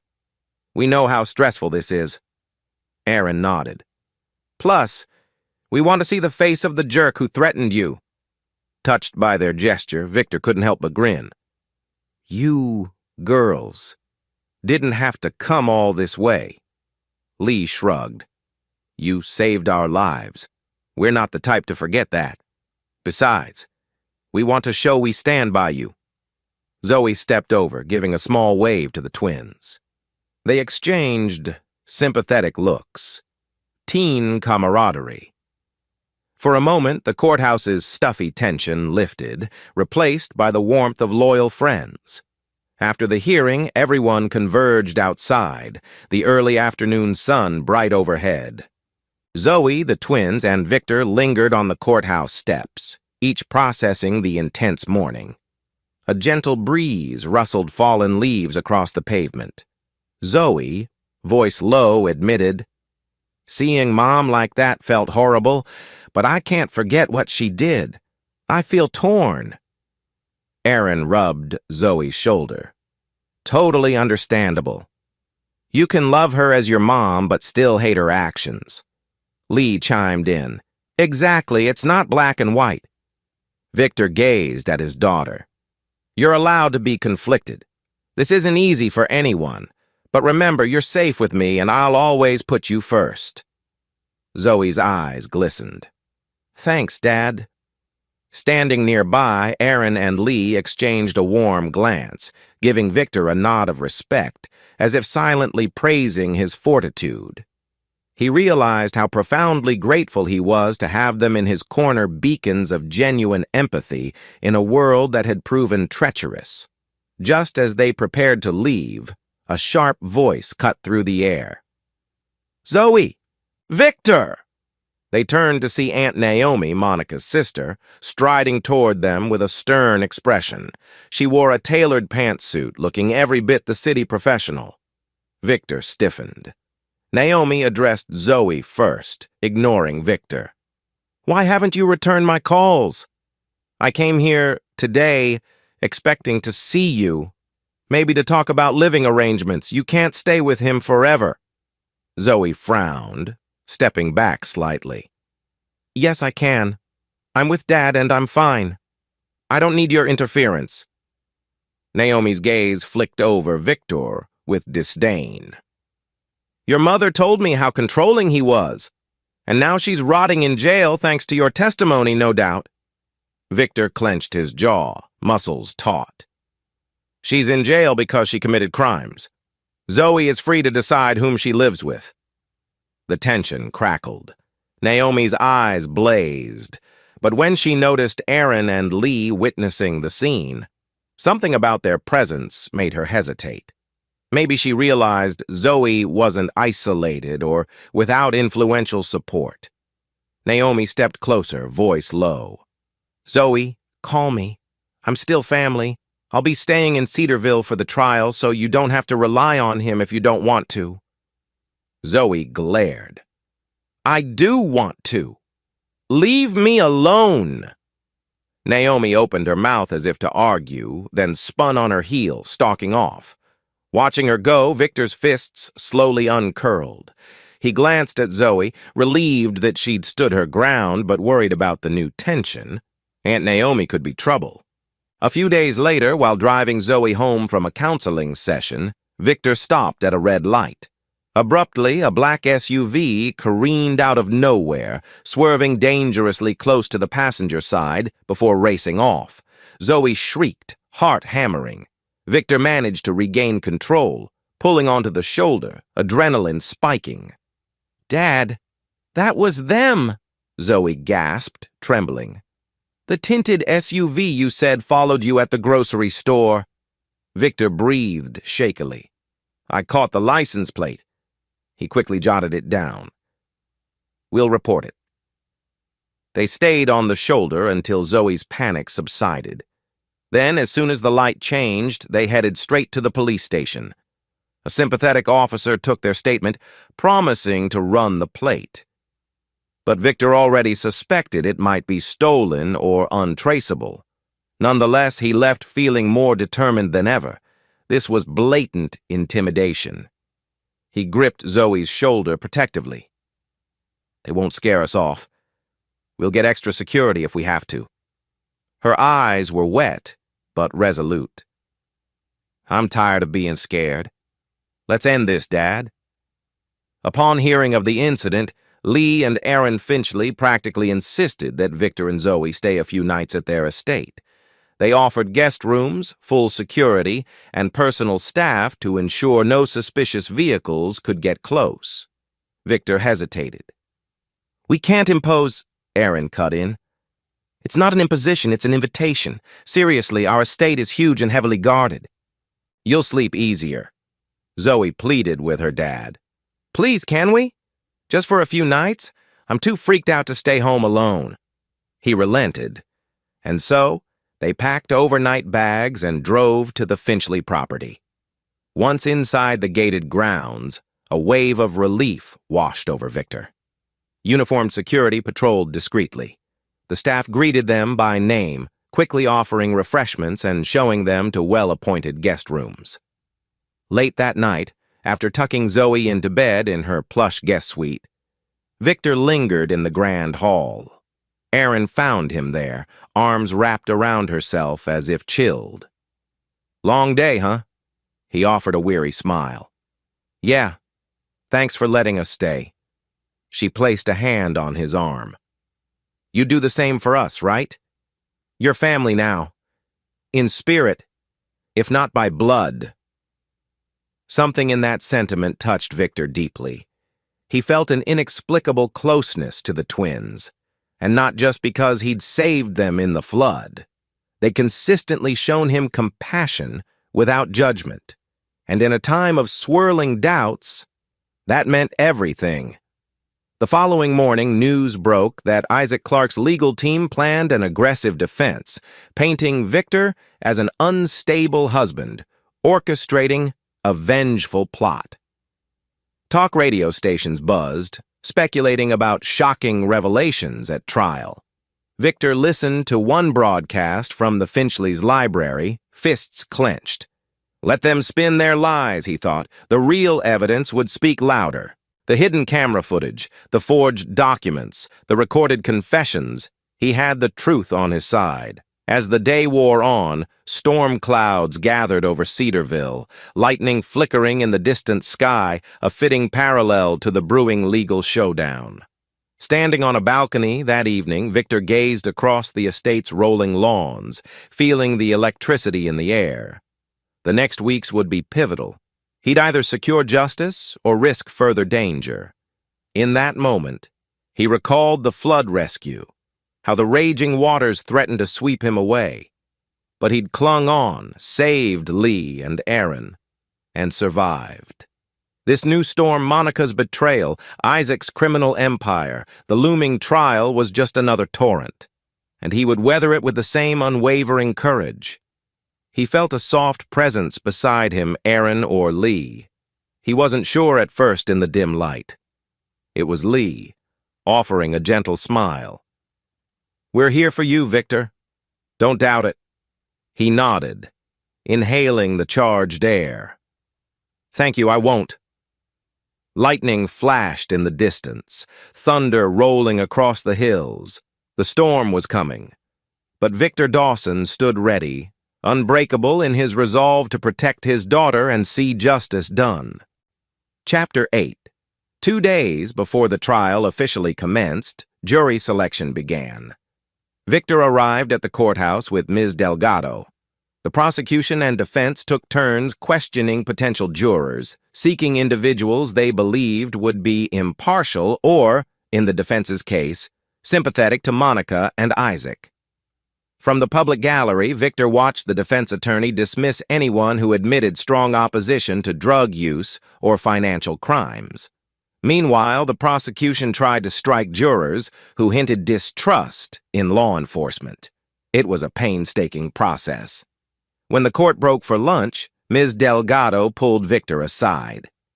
The defense is trying to load the jury with people who might doubt your story or see you as a vengeful spouse. But the state's attorney isn't letting them get away with much. Victor nodded. I just hope we end up with fair-minded folks. Delgado offered a confident smile. We will. That afternoon, the lead prosecutor, Ms. Horn, requested a private meeting with Victor, Zoe, and Ms. Delgado. Horn was a sharp, non-nonsense woman in her 40s, known for her tough stance on fraud cases. She clasped her hands on the table. We have more than enough evidence to convict Monica and Isaac, assuming we present it cleanly. But I need you both, Victor and Zoe, to be calm. Collected witnesses. The defense will try to rattle you. Claim you're exaggerating or enticed by revenge. Zoe swallowed hard. I'll tell the truth. That's it. Horn nodded. Exactly. You have the upper hand, the truth. Don't let them provoke an emotional outburst. Victor felt steel in his spine. I'm ready. Horn handed them each a packet. Study these guidelines. Short answers. Stick to facts. No speculation. Let me do the heavy lifting in direct examination. Delgado will also be at your side if they go too far. After the meeting, Zoe exhaled. I hate that it's come to this, a courtroom showdown with Mom. Victor draped an arm around her. We just have to see it through. one day at a time. Walking through the courthouse corridor, they came face to face with Aunt Naomi again. This time, she carried a large designer purse, looking more exasperated than before. She stepped into their path. "Zoe, can we talk privately?" Naomi asked, voice taut. Zoe exchanged a look with Victor. "I'm not sure that's a good idea." Naomi's eyes flicked to Victor, then back to Zoe. "I just want to make sure you're okay. You're a minor, caught in a nasty trial. That can't be healthy. If you come with me, I can protect you from all this stress." Zoe bristled. "You can't protect me from my own mother's actions. Besides, I'm safer with Dad. This is my choice." Naomi's frustration spilled over. "Why do you trust him after all these years of him being a nobody? Your mother told me he was—" Victor stepped forward, voice firm but controlled. "Stop right there. Whatever Monica told you is irrelevant. Zoe has spoken. Respect her decision." Naomi glared, but before she could retort, Ms. Delgado approached, greeting Naomi with a pointed professional tone. "Miss Parker, unless you're Zoe's legal guardian, which you're not, your attempts to influence her on the courthouse premises could be construed as interference. I suggest you back off." Aunt Naomi's jaw tensed, but she whirled and walked away. Zoe released the breath she'd been holding. "Thanks," she murmured to Delgado. The attorney nodded briskly. "Stick with me, kid. We've got this." That evening, Victor and Zoe remained at the Finchley estate, trying to find normalcy amid looming tension. Dinner was a quiet affair in the estate's dining room with Lee and Aaron. The large crystal chandelier cast warm light over the oak table. Zoe picked at her plate, appetite dulled by worry. Lee attempted to lighten the mood. "Zoe, you gotta try this homemade macaroni. The chef went all out truffle oil, 4 kinds of cheese. It's epic."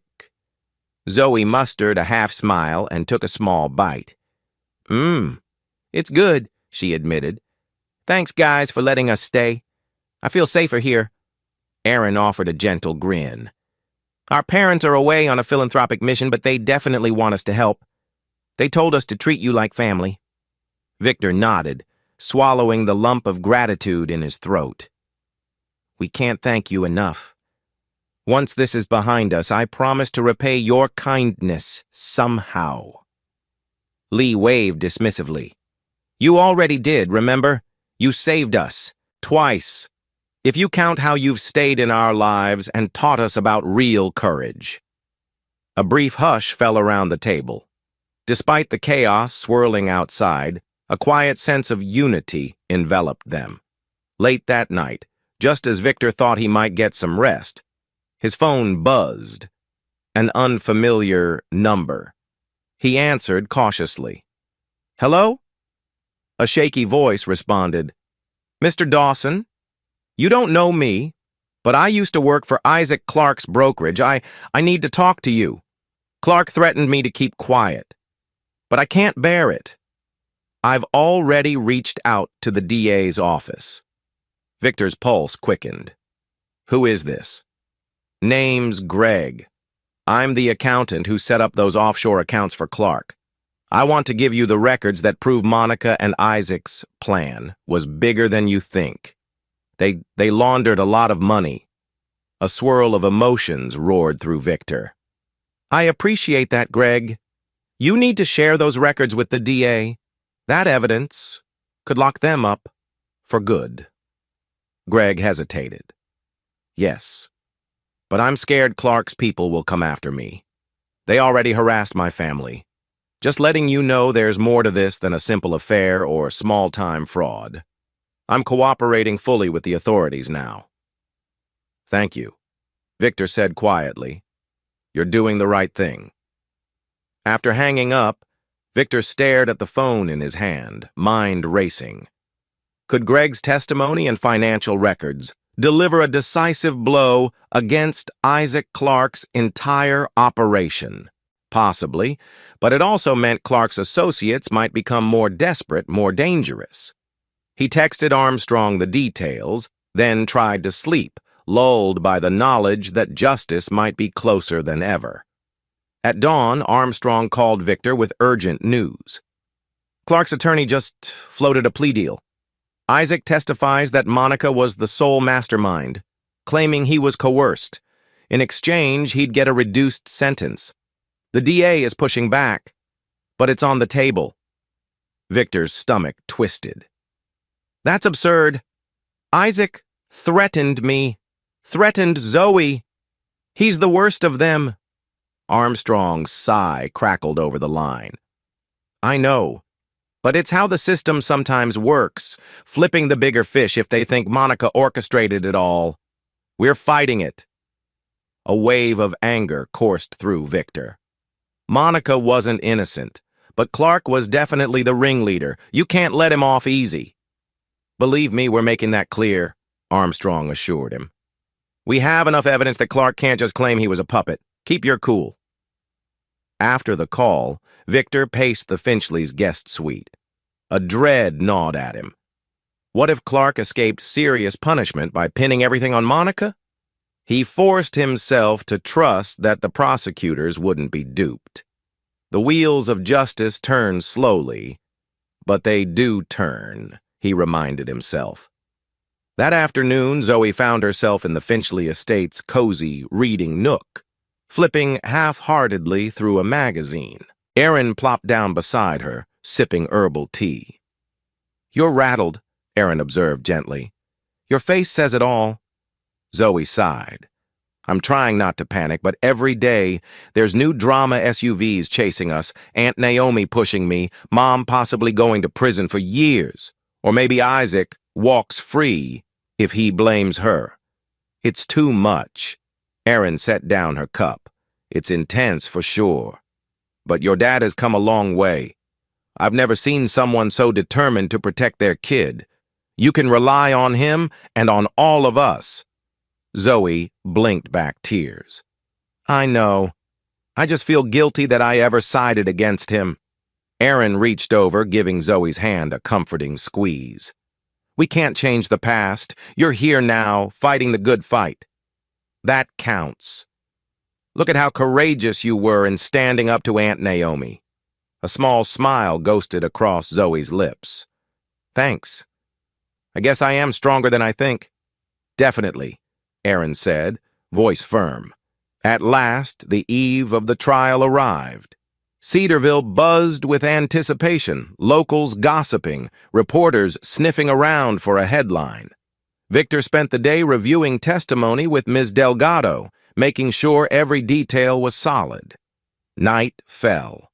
Rain pattered against the estate's windows. Zoe turned in early, needing rest for the emotional roller coaster. Victor sat alone in the Finchley's sitting room, the glow of a single lamp illuminating his worried features. He silently rehearsed what he'd say on the witness stand. How Monica's behavior changed, how he discovered the affair, how Isaac Clark threatened him, the hidden camera, the motel sting. Every detail was etched into his memory. A soft knock at the door broke his reverie. Lee peered in. Hey, mind if I join you? He gestured for her to come in. She settled into a nearby armchair. They sat in silence for a moment, the rain's soft hiss in the background. Finally, Lee spoke. Tomorrow's going to be tough, but you'll handle it. We believe in you. Victor nodded, voice hoarse. Thanks, means a lot. You and Aaron have been unbelievably supportive. Lee shrugged modestly. We just want what's right, you know? And we care about you guys. Family isn't only blood. He gazed out the window. Yeah, I'm learning that. They shared a quiet, companionable moment. The tension in Victor's chest eased slightly. No matter the outcome, he realized, he wasn't fighting alone. Morning dawned gray and drizzly, matching the solemn mood as Victor, Zoe, Ms. Delgado, and Armstrong arrived at the courthouse for the start of the trial. A cluster of onlookers, curiosity etched on their faces, watched them ascend the courthouse steps. Cameras flashed local media seeking a sensational story of betrayal and fraud. Inside, the courtroom lights felt harsh. Monica sat at the defense table, shoulders hunched, eyes darting nervously. Isaac Clark exuded false confidence, whispering with his high-priced attorney. Judge Mercer, a stern-faced man known for fairness, took the bench and called the court to session. Prosecutor Horn outlined her opening statement. Ladies and gentlemen of the jury, this case is about a calculated scheme of betrayal, orchestrated by these two defendants to defraud and endanger an innocent man, Mr. Victor Dawson, and his daughter. She spoke of the hidden camera footage, the motel incident, the forged documents, finishing with the promise, "We will prove, beyond a reasonable doubt, their guilt." Then the defense rose, spinning a narrative that Monica was a victim of Isaac's manipulations, while Isaac's lawyer claimed he was seduced by Monica's cunning. Both aimed to shift blame away from their client's shoulders. Typical. Sitting behind the prosecution table, Victor's heart thudded. The moment had come. He glanced at Zoe, who looked pale but resolute. This was it, the final battle to expose the full extent of Monica and Isaac's wrongdoing. And Victor was ready. The judge adjourned for a short recess, and the bailiff approached Victor. "Mr. Dawson, you'll likely be called first to testify when we resume." Victor took a deep breath. The truth was on his side, and he refused to be cowed. He rose, adjusting his tie, feeling a surge of defiance. Monica wouldn't break him. Isaac wouldn't intimidate him. In mere minutes, he would take the stand and speak his truth under oath, determined to see justice served. Chapter 9. The hush in Cedarville's modest courthouse was louder than any roar. Victor Dawson stood at the witness stand, heart pounding in his ears.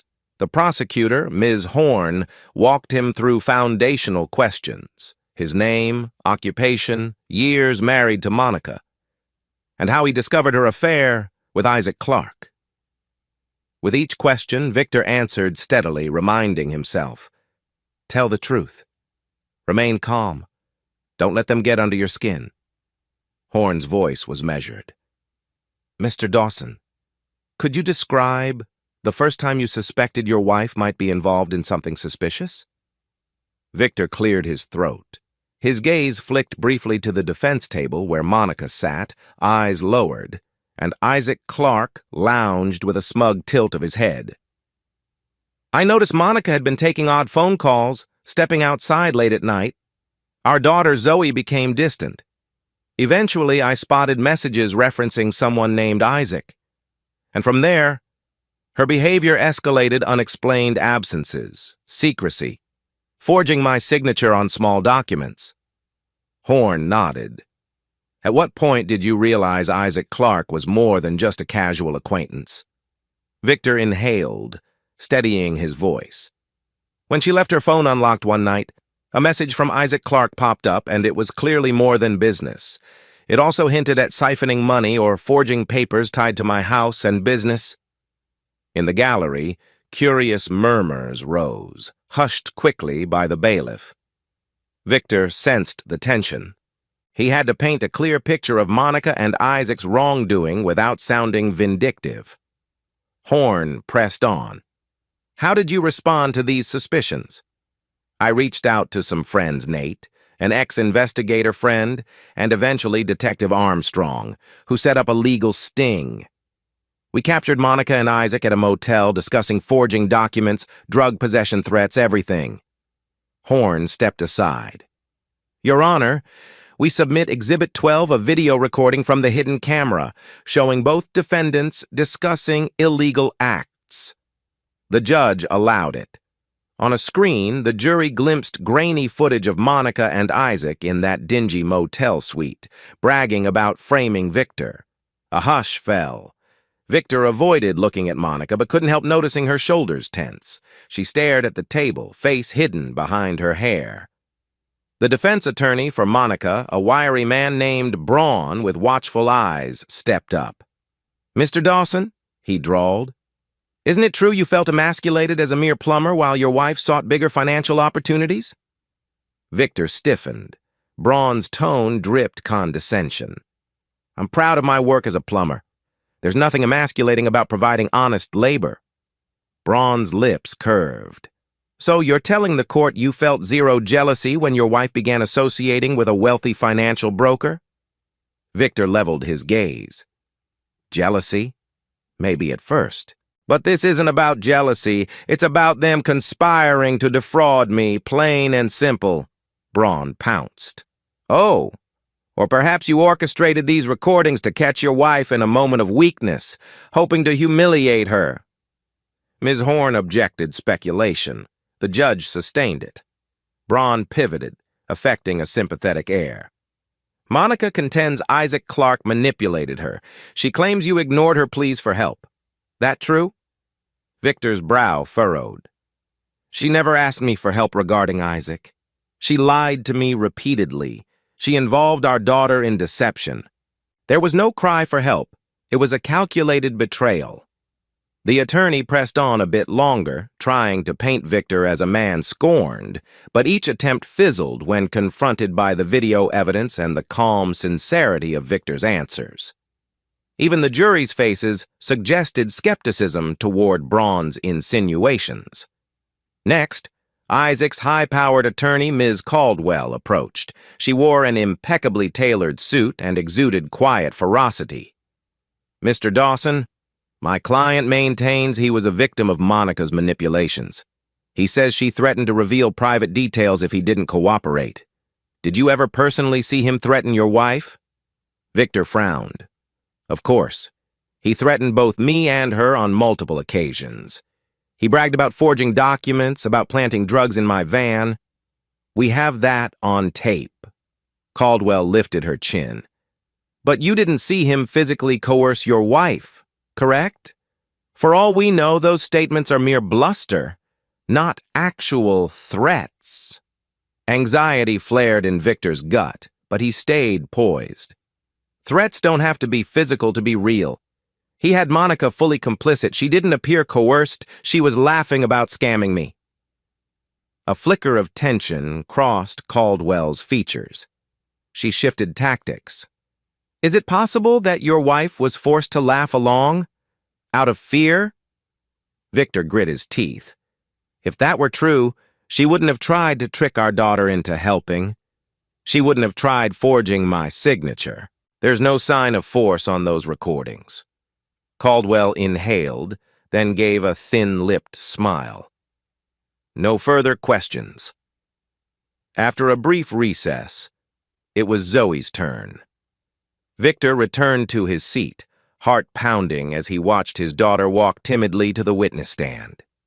He offered her a supportive nod. She swallowed, then raised her right hand to swear the oath. Ms. Horn began gently. "Zoe, please describe how your mother involved you in communication with Isaac Clarke." Zoe licked her lips, glancing at Victor for reassurance.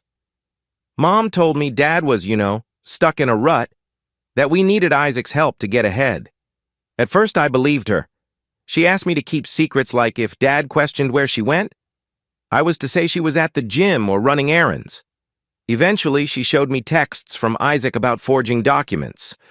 I felt uneasy, but I thought maybe it was just something small. Then it got worse." Horn nodded sympathetically. "Worse? How?" Zoe's voice shook. "Mom told me if Dad refused to cooperate, Isaac might plant drugs in our house or do something to scare him. She seemed okay with that. It scared me." When Braun rose for cross-examination, his voice was gentler with Zoe, presumably not wanting to appear too harsh on a teenage witness. "Zoe, you said you believed your mother at first. Could it be you misunderstood her intentions?" She tensed. "No, sir. She was clear about wanting me to lie to Dad. That's not a misunderstanding." Braun gave a strained smile. "But you also indicated fear of Isaac. Maybe your mother was protecting you from him? Zoe shot a quick look at Monica, who sat stone-faced. If she'd been protecting me, she wouldn't have pressured me to keep secrets from my dad. She wanted his money and assets. That's all. Braun paused, evidently unsure how to spin a young witness's sincerity. He yielded with minimal further questioning. Isaac's lawyer, Caldwell, tried once more to portray Isaac as a scapegoat. Zoe, is it possible your father overreacted, leading you to believe Isaac was the villain when maybe he was just... Zoe cut in, surprising everyone with her courage. No. Isaac bragged about forging Dad's name. He threatened Dad. I heard him. He's not a victim here. Caldwell stiffened. No further questions, she muttered. Zoe stepped down, walking back to Victor's side. He squeezed her hand reassuringly. In that moment, he was prouder of her than ever. She'd faced down the attorneys unflinchingly, telling the truth. Right after lunch break, the prosecution called Greg Marks, the accountant who had called Victor the previous night. Greg appeared visibly nervous, glancing around like he expected someone to jump him at any moment. Nevertheless, he took the stand, adjusting his glasses with trembling fingers. Ms. Horn led. Mr. Marks, please state your role in Isaac Clark's brokerage operations. Greg swallowed. I was the lead accountant. I handled offshore accounts, shell companies. Mr. Clark had me launder funds from private clients, forging financial statements. Sometimes he'd loop in associates like Monica Dawson to manage smaller deals. Over time, I realized we were dealing with large-scale fraud. He continued, detailing how Clark had boasted about ensnaring Monica in his plan to defraud her husband, describing it as easy money. Monica, from across the room, blanched. Isaac Clark glowered, arms folded. The jury listened intently, some scribbling notes. Horn pressed. And did Mr. Clark threaten you if you refused to cooperate? Greg nodded rapidly. He said he'd ruin me, harm my family if I leaked any info. I was terrified. But then, I couldn't live with the guilt. So I collected evidence emails, transaction logs. I turned them over to the DA. The gallery hummed with tension. Horn turned to the judge. Your Honor, we submit Exhibits 22 through 27 financial records and emails corroborating Mr. Marks's testimony, linking both defendants to the laundering scheme. Defense objections fell flat. The judge allowed the exhibits, giving the prosecution a powerful advantage. If Isaac had hoped to slip free by blaming Monica, Greg's testimony hammered that possibility. Both were entangled. Both had orchestrated a broad scheme. Braun attempted to salvage Monica's position, claiming she was forced into forging documents by Isaac's threats. Isn't it likely Ms. Dawson was blackmailed into compliance, Mr. Marks? She had no real involvement, correct? Greg frowned. That's not what I saw. They seemed cooperative. Monica asked me about ways to hide stolen funds, wanting to ensure Victor wouldn't trace it. She bragged about taking him for everything. Monica shot Greg a scathing glare. Braun swallowed, realizing the accountant had no sympathy for his client. He let out a terse, "No further questions." Caldwell fared no better, trying to show Isaac's name was only tangential in some records. But Greg pointed out specific emails where Isaac directly ordered him to set up accounts for M. Dawson. The jury's eyes flicked between Greg's calm explanation and the scowling Isaac. When Greg stepped down, the prosecution's case felt almost insurmountable. Victor exhaled, relief mixing with the adrenaline of seeing the conspiracy laid bare. Toward late afternoon, Monica's defense team dropped a bombshell. They requested a private meeting with the judge, claiming Monica suffered from an undisclosed mental health crisis that impaired her judgment during the alleged crimes. Whispers rippled through the courtroom. Victor, waiting on a wooden bench with Zoe, felt anxiety spike. A mental health claim? Monica was cunning, not incompetent. Another last-ditch tactic to avoid accountability. After a brief closed-door session, the judge emerged, face unreadable. He announced to the court that he'd allow the defense to present minimal evidence of Monica's mental state.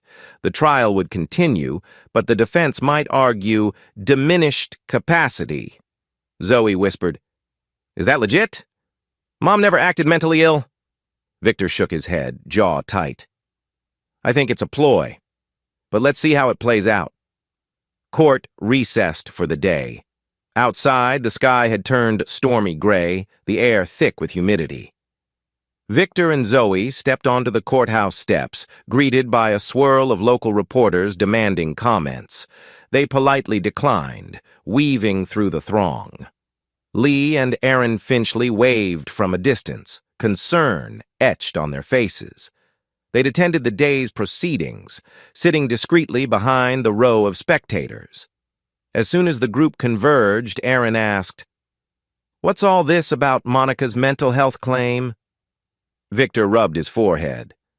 "We don't know yet. Probably a desperate tactic." Zoe, eyes shadowed by fatigue, murmured, "I just want this to end. But every day there's another twist." They returned to the Finchley estate, where staff had prepared a simple but comforting meal. Yet the atmosphere remained tense. The knowledge that tomorrow would bring more cross-examination, more legal maneuvers, weighed heavily on everyone. After dinner, Zoe retreated to her guest room. Victor lingered in the large, softly lit living area. He gazed through the picture window at the rolling lawns. Storm clouds flickered with distant lightning.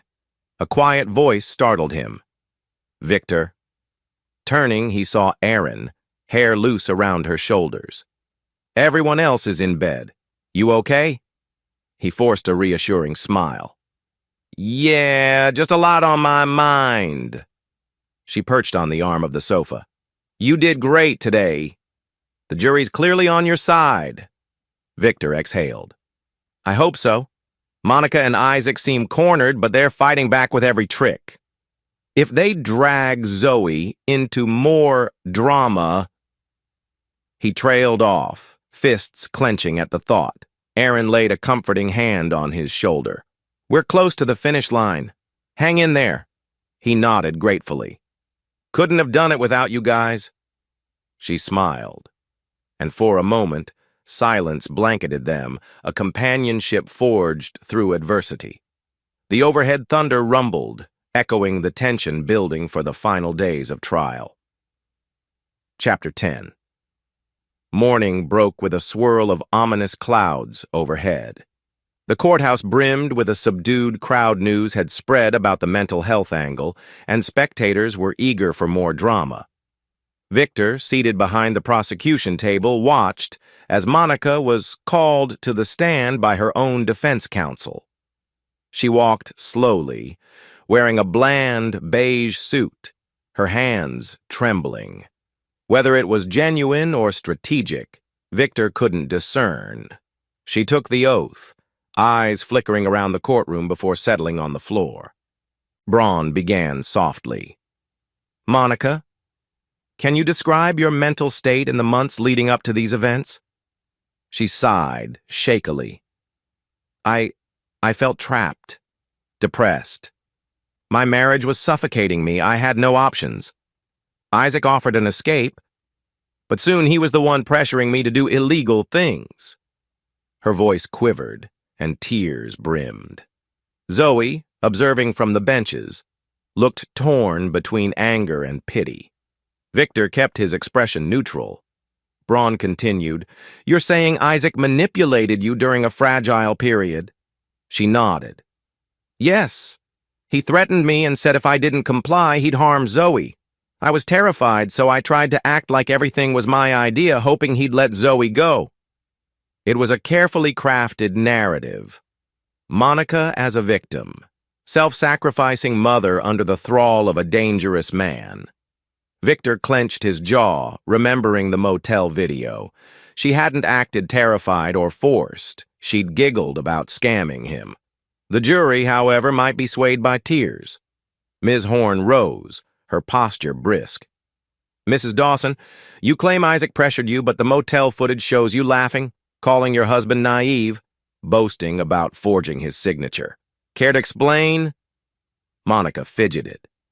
I was forced to laugh to appear like I was in control. If I showed fear, Isaac might escalate. Horn's voice sharpened. So you're saying you pretended all that? But we have other videos. Text messages where you told your daughter that Dad was worthless, just a plumber. Was that pretense too? Monica's tears glistened. I was lashing out. I didn't know how to handle my mental state. Horn cut in. Did Isaac also force you to instruct your daughter to hide evidence from Mr. Dawson or threaten you until you wrote emails to the accountant about laundering funds? Monica's face tightened. He coerced me, yes. The prosecutor's eyes narrowed. The same Isaac Clarke, who was rarely physically near you, who you met secretly by your own arrangement, who gave you direct instructions on forging documents? Yes, I was scared, Monica repeated, but the jury's growing skepticism was palpable. Horn hammered the final point. If you were so frightened for Zoe's safety, why involve Zoe in the scheme at all? Why speak to her about forging documents instead of going to the police? Monica's tears dried up. A faint snarl twisted her lips, quickly hidden. I was out of options. Silence. The prosecutor nodded, letting that weak response hang in the air. No further questions. Next, Isaac Clarke was summoned. He strode to the stand with that slick confidence that had become his signature. Dressed in a suit, hair meticulously styled, he radiated a sense of arrogance. Ms. Caldwell, his lawyer, guided him gently. Mr. Clarke, how did you become entangled with Monica Dawson? Isaac sighed, wearing a veneer of concern. She sought financial advice from me. We formed a personal relationship. I regret that now, but I never intended to commit a crime. She told me she hated her husband, wanted to siphon his assets. She manipulated me with threats of her own, said she'd accuse me of assault if I refused. Victor felt anger coil in his gut at the blatant lies. Zoe stiffened, fists clenched. Caldwell prodded. So, you're saying Monica orchestrated the forgery and laundering? Isaac nodded gravely, as if weighed down by regret. She approached me with this plan. I refused at first, but she threatened to ruin my reputation, destroy my brokerage. Eventually, I felt I had no choice. The jury's expressions varied. Some looked unconvinced, others openly skeptical. But Isaac, ever the con artist, spun a tale of victimhood, that Monica was the cunning mastermind. He just got dragged along. Ms. Horn wasted no time. Mr. Clarke, you heard the accountant Greg Marks's testimony. He said you directed the forging of financial statements. Are you suggesting Mr. Marks was lying? Isaac forced a pained look. Yes. Greg always disliked me. Perhaps he's scapegoating me to save his own skin. Horn's eyebrow arched. Then how do you explain the emails from your personal account ordering him to create shell companies for Monsieur Dawson? Isaac shrugged. I used that account, but I typed the instructions Monica dictated. She was right there, forcing me. A ripple of disbelief shot through the courtroom. Horn's voice sharpened. We also have the motel video where you brag about framing Mr. Dawson. Did Monica force you to brag too? Isaac pursed his lips. I was acting tough so she wouldn't see my fear. Horn let out a derisive snort. So every self-incriminating statement from you was because you were scared of Monica? He nodded once, jaw set. Yes, exactly. The prosecution played more clips, Isaac mocking Victor, referencing drug deals, forging documents. Isaac insisted he'd simply put on a front to survive Monica's twisted demands. The jury looked unimpressed. Many jurors exchanged glances, eyebrows raised. While Monica and Isaac pointed fingers at each other, the jury grew clearly exasperated. The game of who's lying more overshadowed any sympathy they might have had. Over the next few days, testimonies from minor witnesses, neighbors, co-workers, even small-time clients of Isaac painted a consistent picture. He was a slick operator, and Monica wasn't the hapless victim she claimed. They had colluded, plain and simple. During recess, Ms. Delgado whispered to Victor, "It's going well. Both defenses are tangling themselves in contradictions." Victor nodded, exhaling relief. But he refused to celebrate prematurely. Trials could be unpredictable. Zoe stuck close by, determined yet visibly worn. One afternoon, as Victor and Zoe left the courthouse, Aunt Naomi appeared yet again, blocking their path on the sidewalk. Her expression was grim. "Zoe, you need to hear me out." Zoe sighed heavily. "Aunt Naomi, I'm not leaving Dad. We've covered this." Naomi's eyes glinted with desperation. "Your mother confided in me. She told me you were manipulated by your father. He forced you to testify against her. She's the one behind bars. But it's not too late for you to recant." Zoe's jaw dropped. Victor tensed, anger flaring. "Naomi, this is harassment." Naomi ignored him, stepping closer to Zoe. "Think of your future. If your mother's found guilty, she could get years in prison. You'll regret sending her away." Zoe's face blanched, tears of frustration brimming. "Mom did that to herself. I told the truth. Stop acting like Dad forced me." Naomi's facade cracked, revealing bitterness. "You ungrateful child, I can't believe you're siding with this plumber." Before Victor could respond, Ms. Delgado strode up, expression frosty. "Ma'am, if you continue harassing my clients, I'll file a restraining order. Back off." Naomi hissed, turning on her heel to leave. Zoe's shaky breath indicated the toll these confrontations took. Victor wrapped an arm around her. "Forget her, Zoe. You stood up for what's right." She nodded, wiping her eyes, holding on to him for stability. That evening, back at the Finchley estate, an unexpected phone call rattled Victor's fragile composure. A staff member informed him that someone had tried to breach the gate, a woman claiming to be a family friend wanting to see Zoe. The security guard turned her away. When pressed for a name, the woman sped off. Victor suspected Naomi had tried sneaking onto the property. He paced the grand foyer, fury pulsing. Aaron and Lee hovered, worried. Zoe sank onto a nearby bench, burying her face in her hands. "Dad, I can't do this much longer." Victor knelt beside her. Hey, we're almost done with the trial. The evidence is overwhelming. Just a little longer, okay?" She nodded wearily, tears in her eyes. "Can we get a restraining order on Aunt Naomi?" Ms. Delgado, who'd just arrived, overheard. "Yes, we can. I'll file first thing tomorrow." Zoe exhaled relief. Victor glanced at the Finchley twins, who both offered encouraging smiles. "We'll protect you," Lee said softly. On the penultimate day of trial, Detective Armstrong introduced a surprise witness. Isaac Harrington, a retired detective, not to be confused with Armstrong, whom the Finchleys originally put Victor in touch with months ago.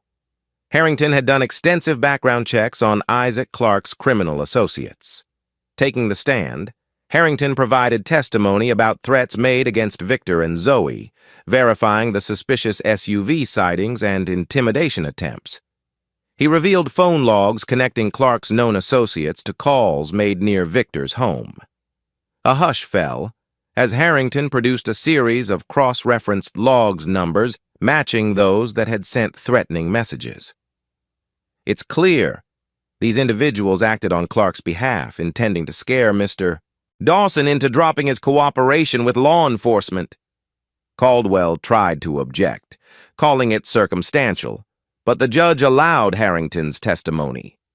This was the final nail, linking not just Monica's betrayal, but Isaac's intimidation campaign further cementing the jury's view that he was no unwilling participant. With all testimonies heard, the judge rebuked Monica's defense for flimsy mental health claims lacking substantial proof. He also chastised Isaac's team for contradictory statements. The final day of trial arrived with closing arguments. Ms. Horn for the prosecution meticulously recapped the evidence, reminding the jury of videotapes, testimonies, forged documents, and intimidation tactics. She described a cold, calculated betrayal by both defendants, urging the jury to hold them accountable. Monica's attorney, Braun, pleaded for sympathy, insisting she was a depressed wife coerced by a powerful con man. He begged the jury to see Monica as a mother who only wanted a better life. Isaac's attorney, Caldwell, portrayed Clark as a charismatic financier trapped by Monica's web of seduction and blackmail, painting him as a victim who talked big, only out of fear. When the lawyers finished, the judge instructed the jury, who then filed out to deliberate. A tense hush filled the courtroom. Victor's fate and that of Monica and Isaac lay in the hands of those 12 jurors. Chapter 11. For 2 agonizing days, the jury deliberated. Victor tried to occupy himself with work calls, but concentration was elusive. He'd find himself pacing the Finchley estate corridors, checking his phone for updates from Ms. Delgado or Detective Armstrong. Zoe spent hours in the twins' game room, half-heartedly playing video games or scrolling social media. On the second evening, with no verdict yet, a swirl of anxiety gripped them. Victor prepared dinner in the estate's massive kitchen comfort food, spaghetti, homemade sauce. Aaron and Lee helped, chopping herbs, trying to lighten the mood by discussing random topics like local festivals, the newest Netflix binge. Zoe eventually wandered in, sniffing the sauce. "Smells good," she mumbled. But the hollow look in her eyes told Victor everything. They were all on edge. Later that night, as lightning sliced the sky, the estate's security guard informed them over the intercom that Aunt Naomi was again at the gate, demanding entry. Victor's heartbeat hammered. Ms. Delgado had filed a restraining order, but it wasn't fully processed yet. He stepped to the security monitor, seeing Naomi's face contorted in anger. She shouted, "Let me in, or I'll call the cops on you for kidnapping Zoe." Zoe, hearing the commotion, joined him, trembling. "Dad, I don't want to see her." Victor stiffened, pressing the intercom button. "Naomi, you're trespassing. Zoe doesn't want to talk to you. Leave now, or I'll have security call the police." Naomi spewed curses, then retreated to her car. The guard tracked her taillights as they vanished down the dark road. Victor enveloped Zoe in a hug. "Don't worry, she can't get through the gate without permission." Shaken but determined, Zoe nodded. "I just want the verdict some final resolution." He nodded in grim agreement. On the morning of the third day, Ms. Delgado phoned.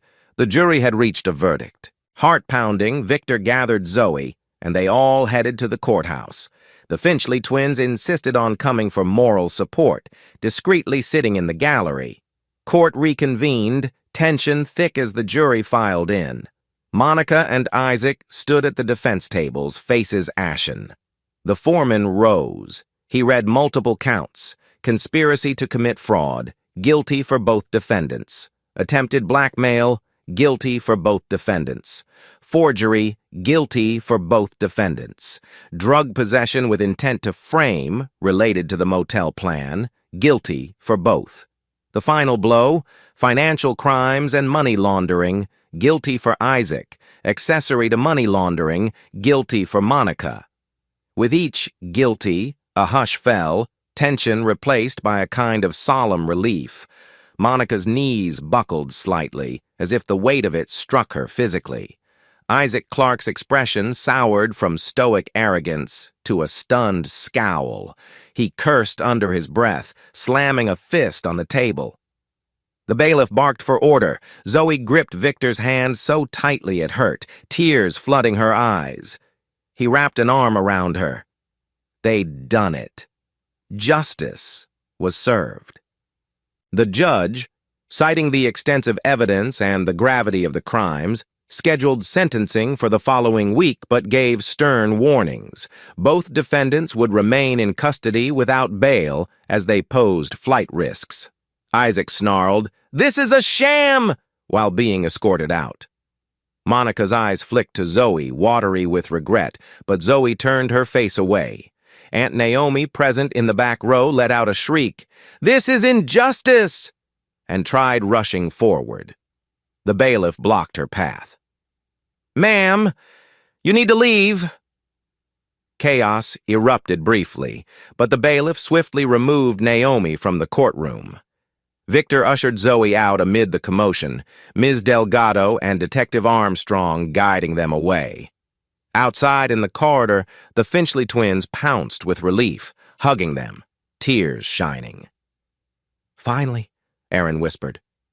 "It's over." Victor closed his eyes, exhaling the tension that had coiled for months. "Yes," he murmured. "It's over."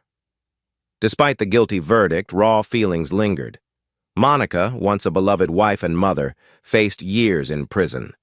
Zoe reeled from the finality of seeing her mom condemned by the justice system. Over the next few days, Zoe swung between anger, sorrow, and guilt. One evening at the Finchley estate, she burst into tears, confessing to Victor, "I never wanted her gone, Dad, even after everything." He hugged her tight. "I know, sweetie. It's okay to feel conflicted. She's still your mom." He blinked away his own tears, stroking her hair. "But remember, she made these choices. You told the truth, that's not on you." Zoe sobbed in his arms. For once, he was thankful to be surrounded by the Finchleys' quiet, secure domain. This was a safe space for healing. On sentencing day, Judge Mercer recapped the serious nature of the crimes: conspiracy, fraud, blackmail, laundering.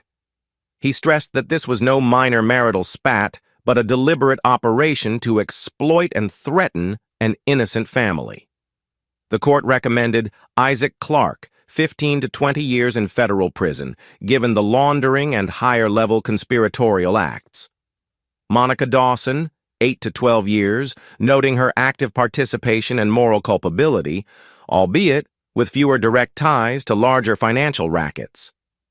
Monica dissolved into sobs as the judge pronounced the sentence. Isaac stared numbly, jaw clenched. Bailiffs led them away in shackles. Victor and Zoe watched from the gallery, sorrow and relief mixing in a painful swirl. 8 to 12 years, Zoe repeated under her breath, tears in her eyes. "That's so long." Victor gently rubbed her shoulder. "We'll get through it," he said, voice thick. After sentencing, Aunt Naomi cornered them one final time in the courthouse corridor, her voice dripping venom. "Congratulations, you locked your own blood away," she spat at Zoe. "You'll regret this for the rest of your life." Zoe's eyes filled with tears, but she squared her shoulders. "I won't regret telling the truth." Naomi swiveled to Victor, face contorted. "You destroyed my sister. I hope you're proud." He clenched his jaw. "She destroyed herself with those crimes. Don't blame Zoe." Naomi glared, then hissed through clenched teeth. "Mark my words, you'll both suffer for this." Before the bailiff could intervene, she stormed off, nearly knocking over a potted plant in her fury. Zoe shook her head. "I can't believe she's so hateful." Victor sighed heavily. "We can file for a more permanent restraining order. She has no claim to you, especially now." Zoe nodded. "Yes, please, I just want her gone." News outlets had a field day. Headlines blared, "Small-town plumber uncovers wife's fraud scheme," or "Dawson family betrayal ends in prison sentences." Reporters swarmed, wanting quotes. Victor gave one brief statement. "Justice prevailed. My daughter and I are moving on. He refused further interviews, focusing on Zoe's well-being. Ms. Delgado advised him to keep a low profile. Meanwhile, the Finchleys shielded them from undue attention at the estate. That weekend, the town was abuzz with gossip. Some neighbors offered condolences or admiration for Victor's bravery. Others whispered or stared with curiosity. A few speculated that Monica got what she deserved, while others pitied her. Victor decided not to dwell on public opinion. After much discussion, Victor concluded that remaining permanently at the Finchley estate wasn't ideal. He needed to stand on his own again, build a healthy environment for Zoe. The same ranch-style home he once shared with Monica felt tainted. But was it time to sell? One afternoon, he approached Zoe. I'm thinking maybe we sell the old place, find a fresh start somewhere else in Cedarville. She bit her lip. I have good memories there, but also bad ones. I'm okay if we move, as long as we do it together. He exhaled, relief. We do it together. That's a promise. The next day, he called a realtor friend, starting the process of listing the property. While there was sadness in leaving behind the house they'd built as a family, forging ahead felt essential for healing. The Finchleys assured them they could stay at the estate until they found a suitable new home. In the days following sentencing, a gentle calm settled in Victor's chest. The swirling chaos of police raids, secret cameras, intimidation, gone. He had a future to plan, a daughter to guide. The Finchley twins, as always, remained close, celebrating with him. They cooked special dinners, teased him about finding new romance someday, though Victor only gave a modest chuckle. One evening, as the sunset painted the sky in oranges and pinks, Victor stood on the estate's balcony, gazing at the horizon. Zoe joined him, leaning against the balustrade. Dad, do you think we'll ever be normal again? He placed an arm around her shoulders. A new kind of normal, sure. We'll move forward together. She nodded, eyes reflecting the brilliant sky. I believe you. And for the first time in ages, Victor believed it too. The storm had passed. The criminals were behind bars. They could begin rebuilding from the rubble of betrayal, forging something stronger and more beautiful. Chapter 12. 2 months after the trial, life in Cedarville began to stabilize for Victor Dawson and his daughter. They'd stayed at the Finchley estate during that time, a temporary refuge, while the realtor worked on finalizing the sale of Victor's old ranch house. Zoe returned to school, though she faced whispers. The novelty soon wore off. Most classmates either offered quiet sympathy or minded their own business. Victor resumed his plumbing business full-time. Surprisingly, the trial's publicity boosted his clientele. People respected him for exposing corruption and staying honorable. He hired 2 new apprentices to handle the surge in calls. Every day, he drove around Cedarville in his battered work van, feeling a renewed sense of purpose. Though Monica was in prison, Victor needed to finalize the divorce paperwork and custody arrangement. At the county courthouse, Ms. Delgado guided him through the last steps. The judge officially granted full custody of Zoe to Victor, with Monica allowed monitored visitation once she became eligible, likely years away. Monica also forfeited any right to the Dawson home's proceeds. It was a bittersweet moment. Victor left the courthouse, clutching a stack of finalized documents. 15 years of marriage ending in legal ashes. Zoe glanced over them, expression pensive. Does this mean Mom can never come back? He folded the papers gently. In a way, yes.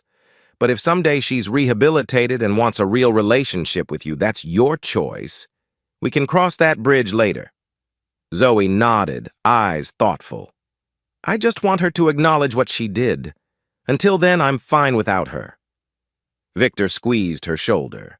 He was proud of her maturity, but ached for the lost innocence in her voice.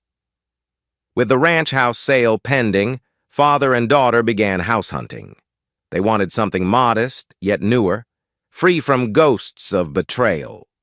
The realtor showed them a charming craftsman on a quiet, tree-lined street near Zoe's school. An open-concept living space, airy windows, and a bright backyard, a fresh start.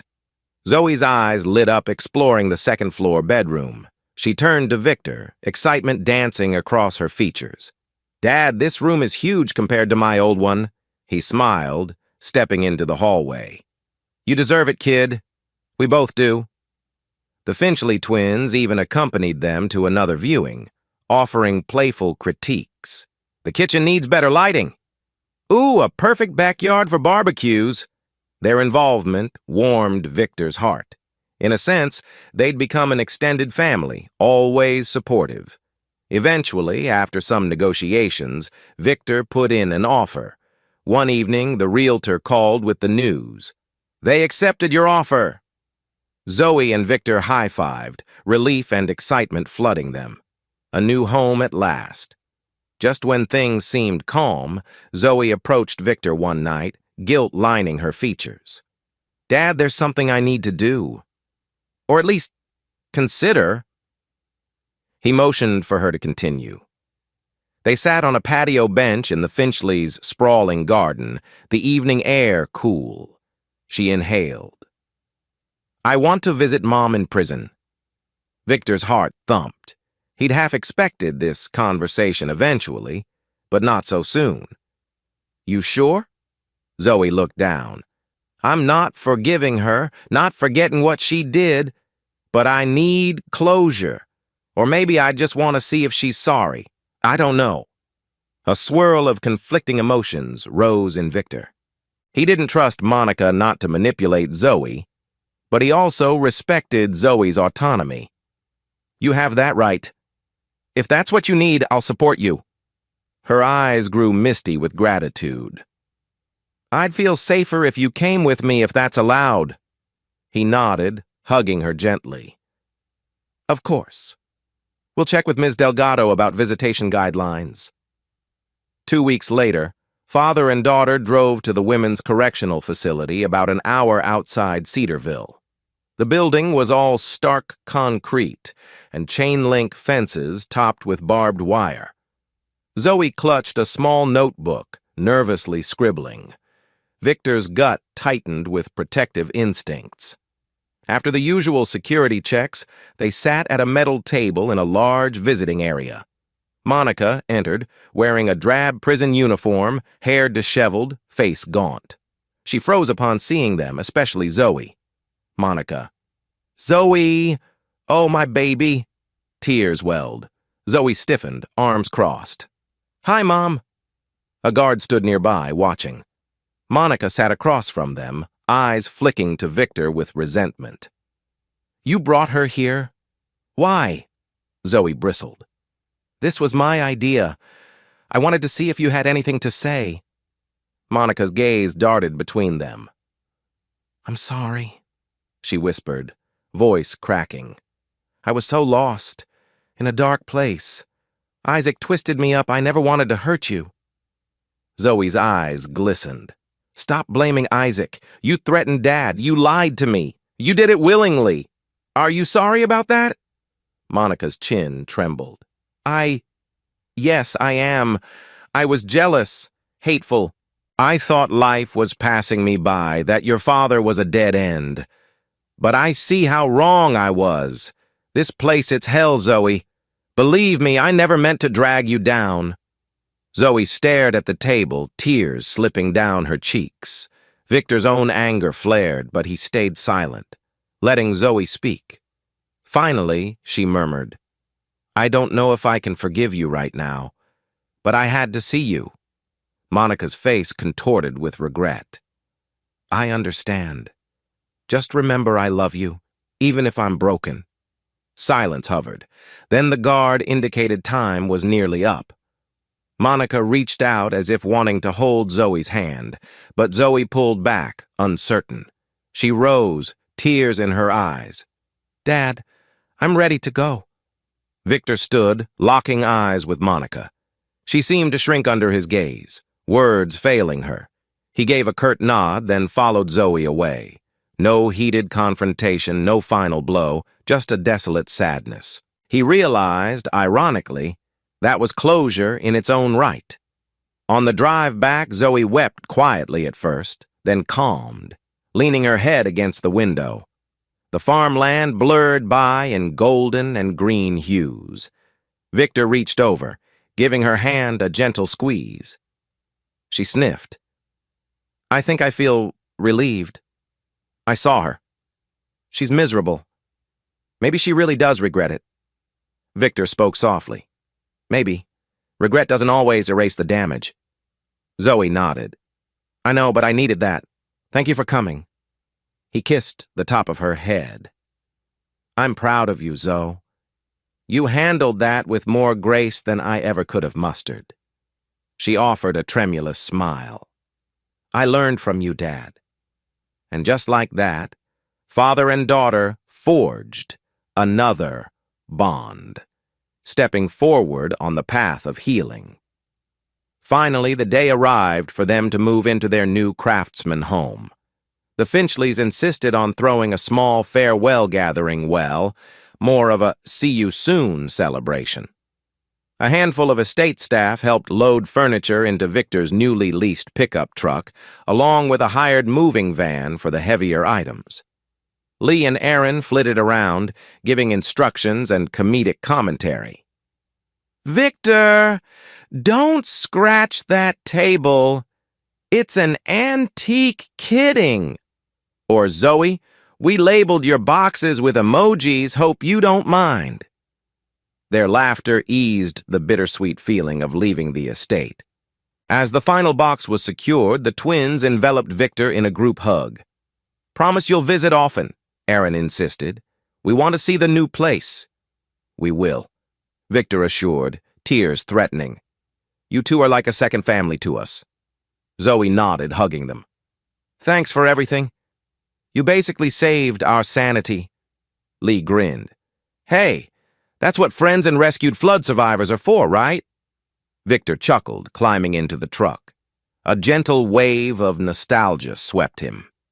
He'd come to this estate broken but left it whole. Moving into the craftsman house felt like stepping into a fresh chapter. Sunlight streamed through wide windows onto gleaming hardwood floors. Zoe claimed her upstairs room, excitedly hanging posters and fairy lights. Victor unpacked kitchen gadgets, relishing a sense of ownership untainted by betrayal. Neighbors stopped by with welcome baskets, curious about the famous plumber.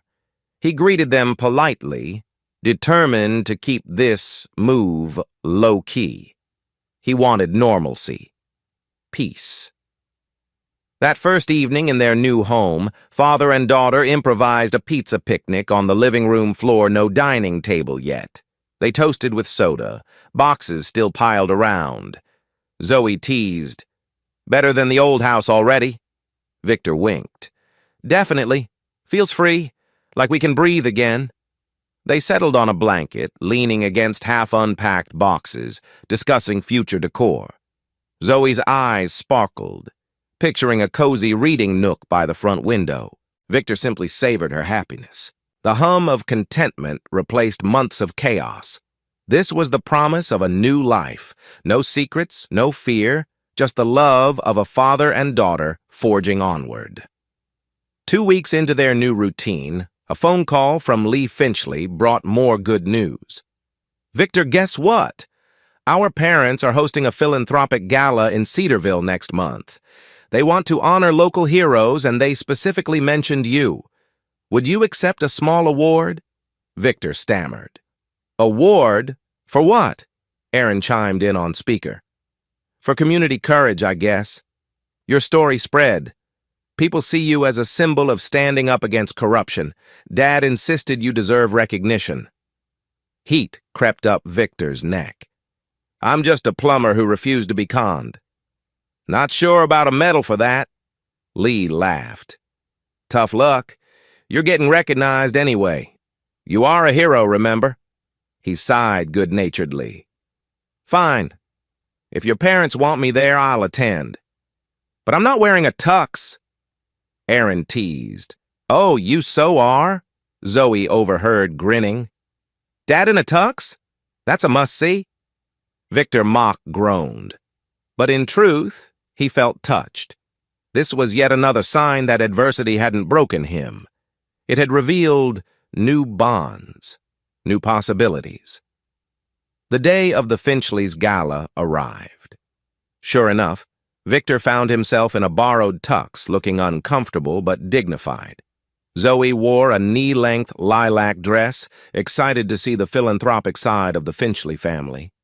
The large event hall buzzed with local dignitaries, socialites, and well-wishers. The twins looked radiant in their own formal attire, greeting guests with practiced poise. At one point, Mr. Finchley, finally back from international charity work, took the stage, praising Cedarville's sense of community. He singled out Victor, a man who faced betrayal and danger, yet refused to fold. He stood up for justice, saved innocent lives, and protected his own daughter. That's true heroism.